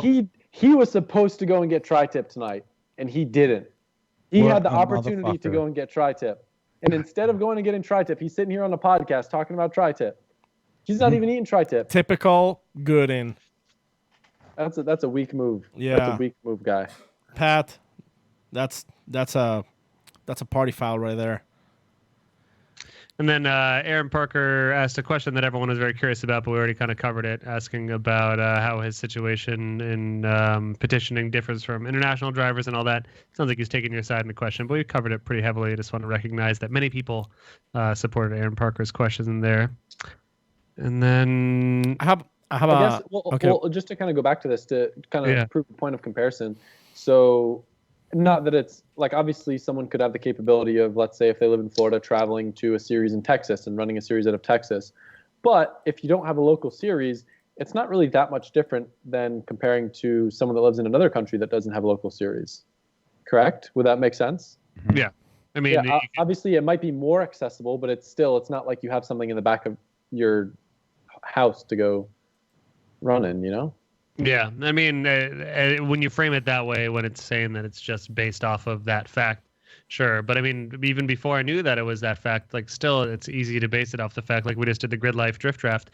It's like all we cared about when we were accepting drivers for that was, do you have proof that you don't suck at driving, and do you have a car that has matching body panels, essentially, and won't spill oil over the track and has a cage? It's like, yeah, after you can say all day and night that they only care about the fact that you have proven history and secondarily that you don't have a local series to compete in.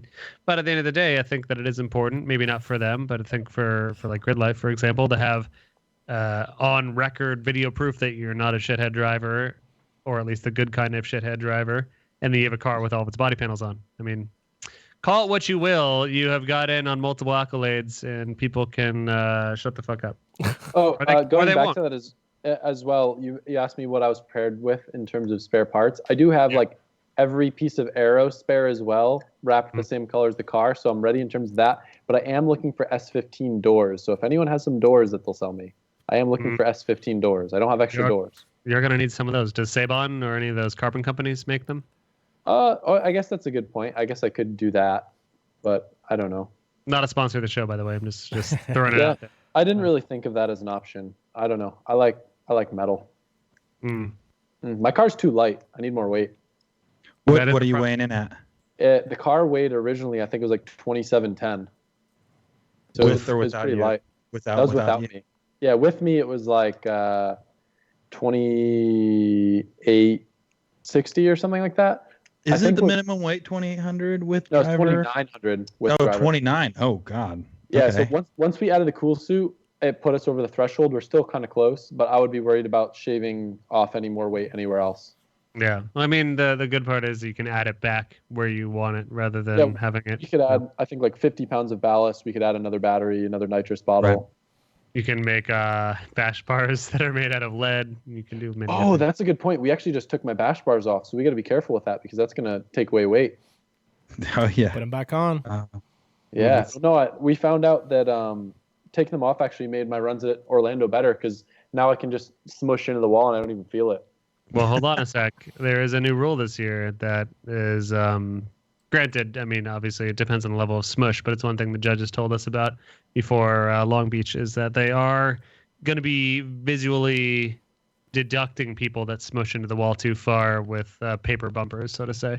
Like if looks like... We're just talking about just like a little kiss, but like enough of a kiss to where like if you had a bar there, you'd feel it. Mm-hmm. Because you don't have a bar, it just kind of goes boing. How many runs do you think you've done at OSW? Like individual runs? Yeah, like of the FD layout. How many runs have you already put down? I would say I've probably run maybe somewhere around 10, 20, maybe 30 tires there. So maybe somewhere between like 30 to 40 like individual runs. Oh, okay. That's a lot less than I would have thought.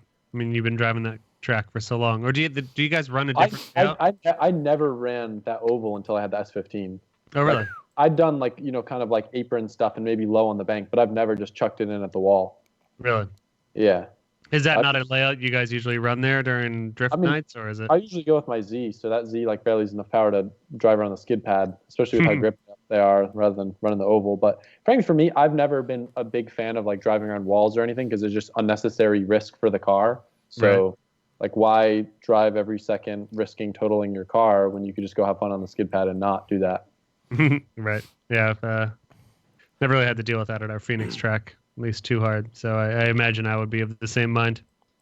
Yeah. Let's see. I have one from username TakeoverNW, and it's a super chat question. Are you coming to TakeoverNW in Oregon Raceway Park? Takeover. I don't know. Maybe. I guess that was their invite. Yeah. No, I have. I'm trying to drive like every weekend this year, so it's going to be interesting where that kind of puts us. I know I really want to go drive some events up in the Northwest. I don't know when it's going to be or what tracks it's going to be, but that's like the one place that I haven't been yet. No, man. That's where all the young blood's coming from these days. The I'm trying Northwest. to go drive Park. It looks Yeah. really fun. Daniel Reed says, "Sign my hog." It's a super chat from Daniel. Hog? Yeah, sign his hog. Is that like a motorcycle? Yes. It could Okay. be. Yeah. No, he's talking about his motorcycle. Sure. Cool. Wait, is that a All joke? right. No, Daniel, Not a motorcycle? Daniel. That's exciting. Good Is crap, that like Daniel. Is it like something sexual? No. Why you always got to make it sexual, Adam? Come on, dude. That's all I've been doing this whole episode, isn't it? Yeah. I have a question from Gustavo Viana. Any plans on coming to New Zealand? Super chat question. Yeah. I don't know when, but eventually. Just somebody yeah, yeah, Until just I like, write. I'll try to make it. hit me up. You got a 240 out there with a nice SR to drive? I'll come out. Yeah, hey, where do you want to go? Until I write a letter from New Zealand to New Zealand saying that you're banned. Yeah, no, yeah, definitely. I can't come back to Australia for a while until the fake ban is lifted. Yeah, seems pretty tough, man. Euro JZX asked a pretty good one here. Strong question on Instagram. Would you rather fight one Pat Gooden sized Sam or 100 Sam sized Pat Goodens? Wow. He's doing the math. I don't want to fight Pat, so I rather fight Sam. Yes. Oh, for sure. Yeah. Well, only just because I have I'm closer to Pat. Like I respect you, Sam, but I don't really know you, and you said some mean things to me tonight. That's So I would be much more okay with fighting you if I had to. Okay. That was cool. And plus, Pat's got a mean stink fist. You know, he can throw down when he needs to. I've seen him. Yeah, no, for sure, definitely. Like I don't want to lose my tri-tip friend. You know. No, Mhm. you can't. I mean, How often do you guys get tri-tip from BJ's? Sorry. How often do you guys get tri-tip from BJ's? It's not about how often we get it. It's about how good it is when we do get it. So okay. like it's quality That's over good. quantity, and it's an often misconception with tri-tip, but you just need to keep that in mind. I'm pretty fucking bummed that I'm missing my first FD Orlando. I mean, not by the fact that I would have gotten lynched if I go this year, but I just really want that steak. Now that I know about it, I'm a steak connoisseur. Yeah, we no, should man, go it's- for sure. Yeah, it's worth the trip. Like I said, if you want to come here and make a fool of yourself driving one of my cars, be my guest. All right, you don't need to be mean. No, you're a brave man. You're a brave man. What are you talking about? I've got a fucking drift series more popular than Adam's. Ooh. And it shows how good I am. Come Oh, drive my GT3, man. Show me what's up. Porsche's drift good, right? It's just great, man. Stalling the driver. I drift a lot. I drift every weekend. I'm ready. It's called. Do it. He's called Drift I'll look Idiot the for a part right now. reason. I got shit. See, Sam. The thing is, Sam stopped uploading on YouTube because he doesn't want to give away all his secrets, but he also didn't want to show people how often he actually does drive. Yeah, So- so let me just drop this for you right now. Yeah. You ever heard of karate? I'm pretty much like a green belt at drifting. I just don't want to show anyone my moves. Unlike you, you're giving away all your secrets every Yeah. goddamn day. Every you goddamn think day you that? post a video showing all your secrets off. The rest of the Pro 2 field already knows. They already got a number. They got your number because they just watch your videos and like, all right, I know the secret to kill Adam. I'm smarter than you think I am. You don't think that all those clips are fast forwarded and my car's actually really slow? Boom. Oh, shit. Sam, you Boom. fell for it, Sam. Yeah. The Movie magic, Sam. You fell for that. You don't think Oh, that right, those are fuck. actually my worst runs? God damn it. Dude, because I saw that video and I was like, man, I don't think Pat can move that fast. And that was the first indicator because I watched Pat speed walk Yeah. very freaking fast. And I was like, wait a second. All those runs have actually been on 205.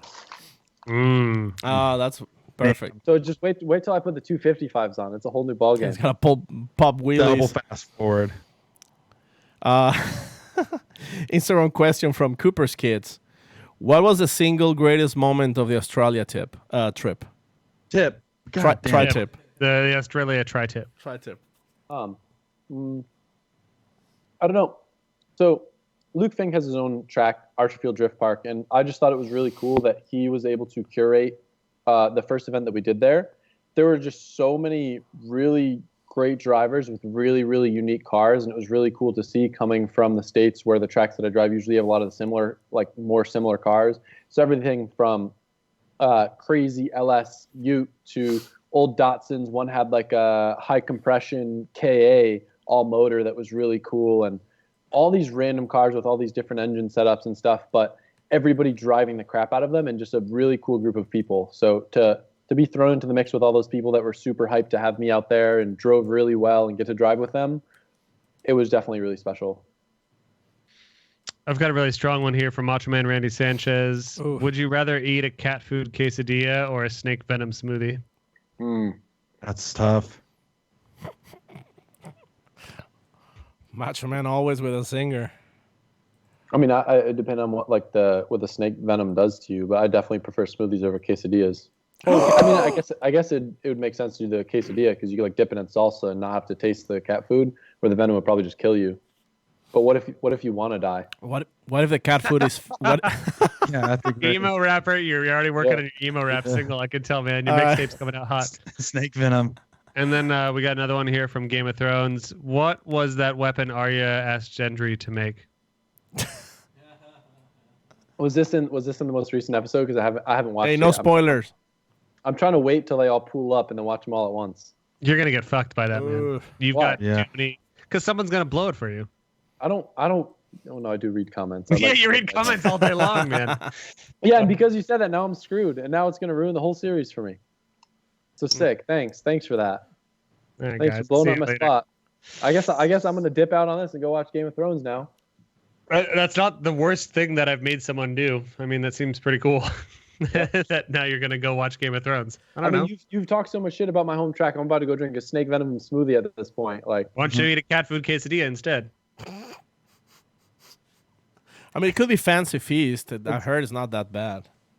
Dude, the food that I Yeah. feed my fucking cats is better than human food. It's ridiculous. Like all the stupid ass boutique cat food shit I have to buy around here. Like there's no place just to like buy a regular piece of cat food. It's all goddamn $3 a can.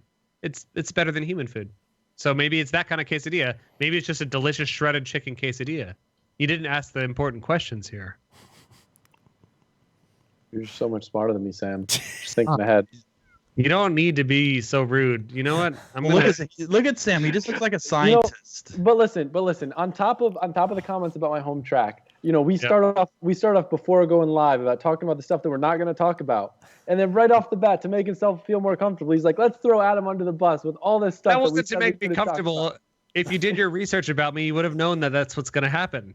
I guess that's my negligence. Yeah, you got to do your due know, diligence. I I messed up, man. I should have researched more. I just do stuff. I can't help it. It's all right, dude. All right, Corey. I think I'm gonna do a livery. I think I'm gonna do an anti-Sam livery. Oh, on my- please. Oh, that'd be awesome. Just Please. just his face and a big target on my hood. If you start a GoFundMe for it, I'll be the first one to pitch in. Yeah. All right. Yeah. So One before the show was even started, it was going to be Paco, Sam, and Pat Gooden, but Mhm. Pat was in that transitional phase of FD or not FD, so we had to settle with Sam because Pat just didn't know the direction he wanted to go yet. But we'll see how Pat wants to pull out and see what he wants to do for. Why don't you for talk roundup. to Pat about me these days? Pat he'll always have a different tune to sing. Okay, I'm just saying that maybe you think that you're good friends with Pat, Adam. Why don't you see what kind of friendship we have? That's cool and all, but like I know what he says about you behind your back, and you don't. I do know Oh, exactly what he damn. would say. Did you I ever know. tell Adam what Pat says about his back, Sam? Have you told Adam yet what he said? What Pat said? No, it's not good for the air. I think that Yeah. it should probably wait till afterwards. So, I mean, with that being said, let's get to it because I can't fucking wait to tell you, Adam, what he's been saying about you. But Let's hear it, man. Let's hear it. well, let's do it off air he been because I saying? don't No, want let's to do it on air. No, it's Let's fine. air it out, man. Let's We'll air it get out. down Do it, Let's air it Sam. out. Do you want me to say it? Okay, I'll just. He says you have a little chest hair, and that's it. I do. It's not wrong. I'm just I telling got, you. I got pimples too. Let's he's put it just all out there. Adam LZ exposed. Things, but Yeah. he was just saying, hey, do you know every time Adam comes around, his shirt's off, I just see a little bit of hair, man, and I just know how to tell him. I get it. It makes him uncomfortable, and like I'm sorry for that, but like I am who I am, you know. Well, Pat's perfectly hairless if you've ever seen him. He's like a dolphin. He's like a fucking dolphin.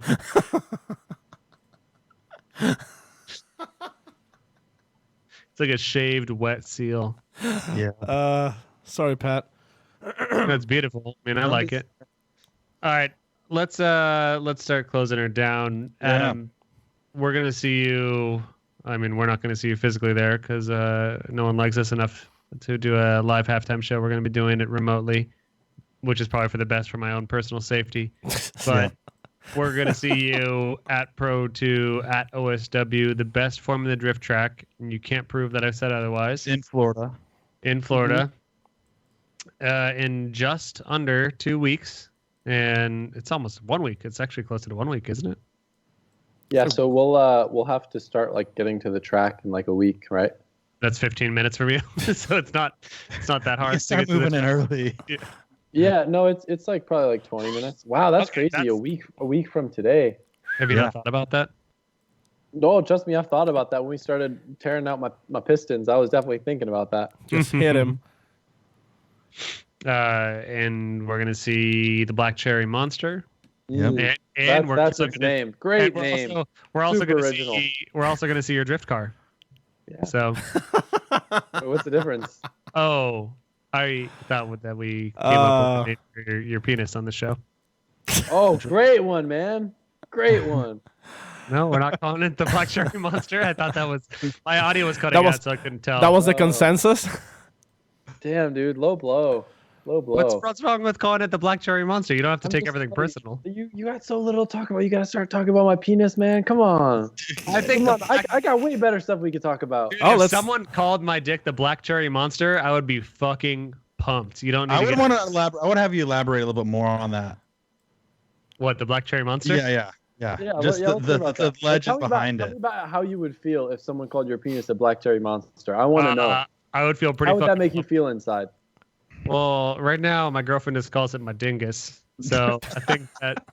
Black She's like, Sam, put your dingus away, man. That thing's hideous. Yeah, exactly. So Damn, put your black cherry monster away. yeah, that sounds wonderful. Get it out of the way. I'm trying to watch TV. Yeah, so I just thought I would compliment you before sending you out, but there is no pleasing you until maybe you win a Pro 2 championship. So I hope that helps because right now I'm trying everything and it's not working. We have a lot of people making sure that if you show up at Florida Sam, you're gonna have a very bad time on the chat. So Sam, have you ever had a black eye before, Sam? It's Black just like guy? it's just like a black cherry panther or whatever you call Yeah. it. Is that what you call it? I can call it Black Cherry Panther. Black Cherry Panther sounds good too. What did he call it? A black that- cherry something else? is that the Is new that- Marvel movie, The Black Cherry Panther?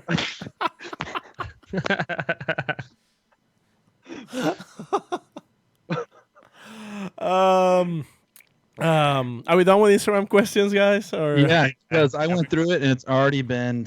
They all been hit at one point through the show. But Yeah, so we did great. Adam, You've done great. We appreciate Yep. you taking the time to come on the show. anybody a you want to pleasure. thank? Anybody you want to address before we let you go back to the comfort of Florida? Man, I think I thanked just about everybody that I could thank in it. So if I go back and try to thank more people and then forget people, I'm gonna be worse off than I am right now. So thank you guys for having me on here. yeah, Well, man. pleasure. Mhm. And we hope to talk to you again, hopefully after you get a couple rounds under the belt. And Yeah, I'm buddy. sure we will be seeing and watching, hopefully, and seeing Adam LZ and Formula Drift. It's crazy, man. We're very excited, and we hope that you don't read too many of the haters' comments, and we hope that you read all the positive ones. I read them all. I hope you read them all. Oh, makes Yeah. you stronger. Just Yep. you have your reading. It's like, I got a list. Everybody I see that says something negative, oh, They're on the Ooh, list, man. Dude. Yeah. They're Then on they come up and try to be nice to me, and they watch what happens. I roll Man, my I'll have to eyes, comment but I on your shake their Instagram. How you hand. doing, man? Oh, you're that. What's your Instagram name? You Yep. should actually have people when they walk up to you just say, "What's your handle?" And then Yeah. just go through your list. Just You've Yep. got a huge binder of people and their Oh, yeah. private Well, I got information. I got some Pro 2 drivers on there that think I don't see what they've been saying. ooh, lay it on them. Damn. Hell yeah, man. Well, love I'm trying everything to you're get some doing. extra doors just for you. Yeah, just boom, drop it right on their neck. People's elbow. Is that a wrestling move? Is that what you guys say? I don't know, Sam. It's not the people's elbow, Sam. Well, does he look like The Rock? Exactly. All right, right. LT. Well, Let's- we'll be seeing you soon. Good luck, man. All right, Obviously, we'll thank you.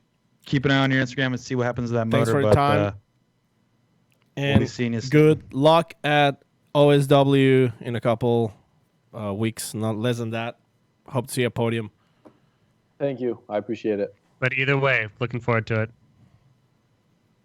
Thanks, All right, man. Good night. Good night. Well, I think it's time for us to address our sponsors because we actually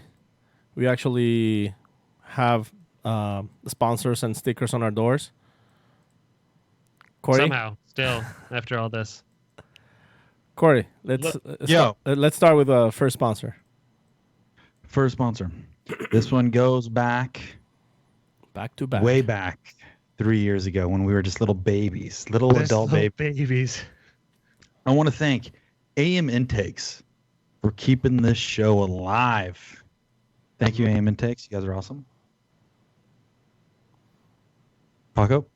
And also, big thanks to our new sponsor, Link ECU, because Link ECU is this Pro 2 is actually is a series is still Pro 2 series still Yep. sponsored by Link You're ECU, rolling with it? Yep. Absolutely. and they're also taking care of the Driftcast, and that is one of the reasons why we are still on the internet. But on top of that, you have the Patreons. Patreon. If you That's guys, right. guys that have been a Patreon for so long, and you guys that are currently looking to be a Patreon, you can check us out at patreon.com/Maximum Driftcast. You guys are the ones that allow us to do the show. Also, for you guys that are watching, we're going to be doing the halftime show live from the studio. So you'll see the green screens just like we're in the studio on the Formula Drift halftime show. So if you guys would, please contribute. And if you have been contributing, thank you guys so much for being a part of that because you are the ones that keep the shows rolling. And by the way, I just want to make a quick public announcement. There's a few packages going from Driftcast to a few of our Patreons coming out. So just thanks for your patience. They're coming out.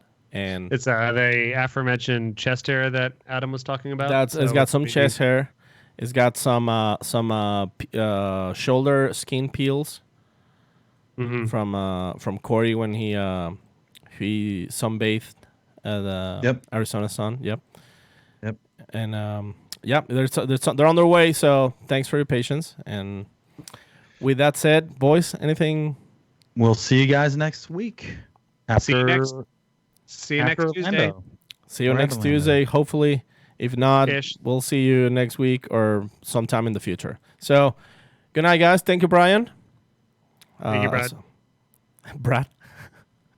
Yes, have a good night. Later, guys.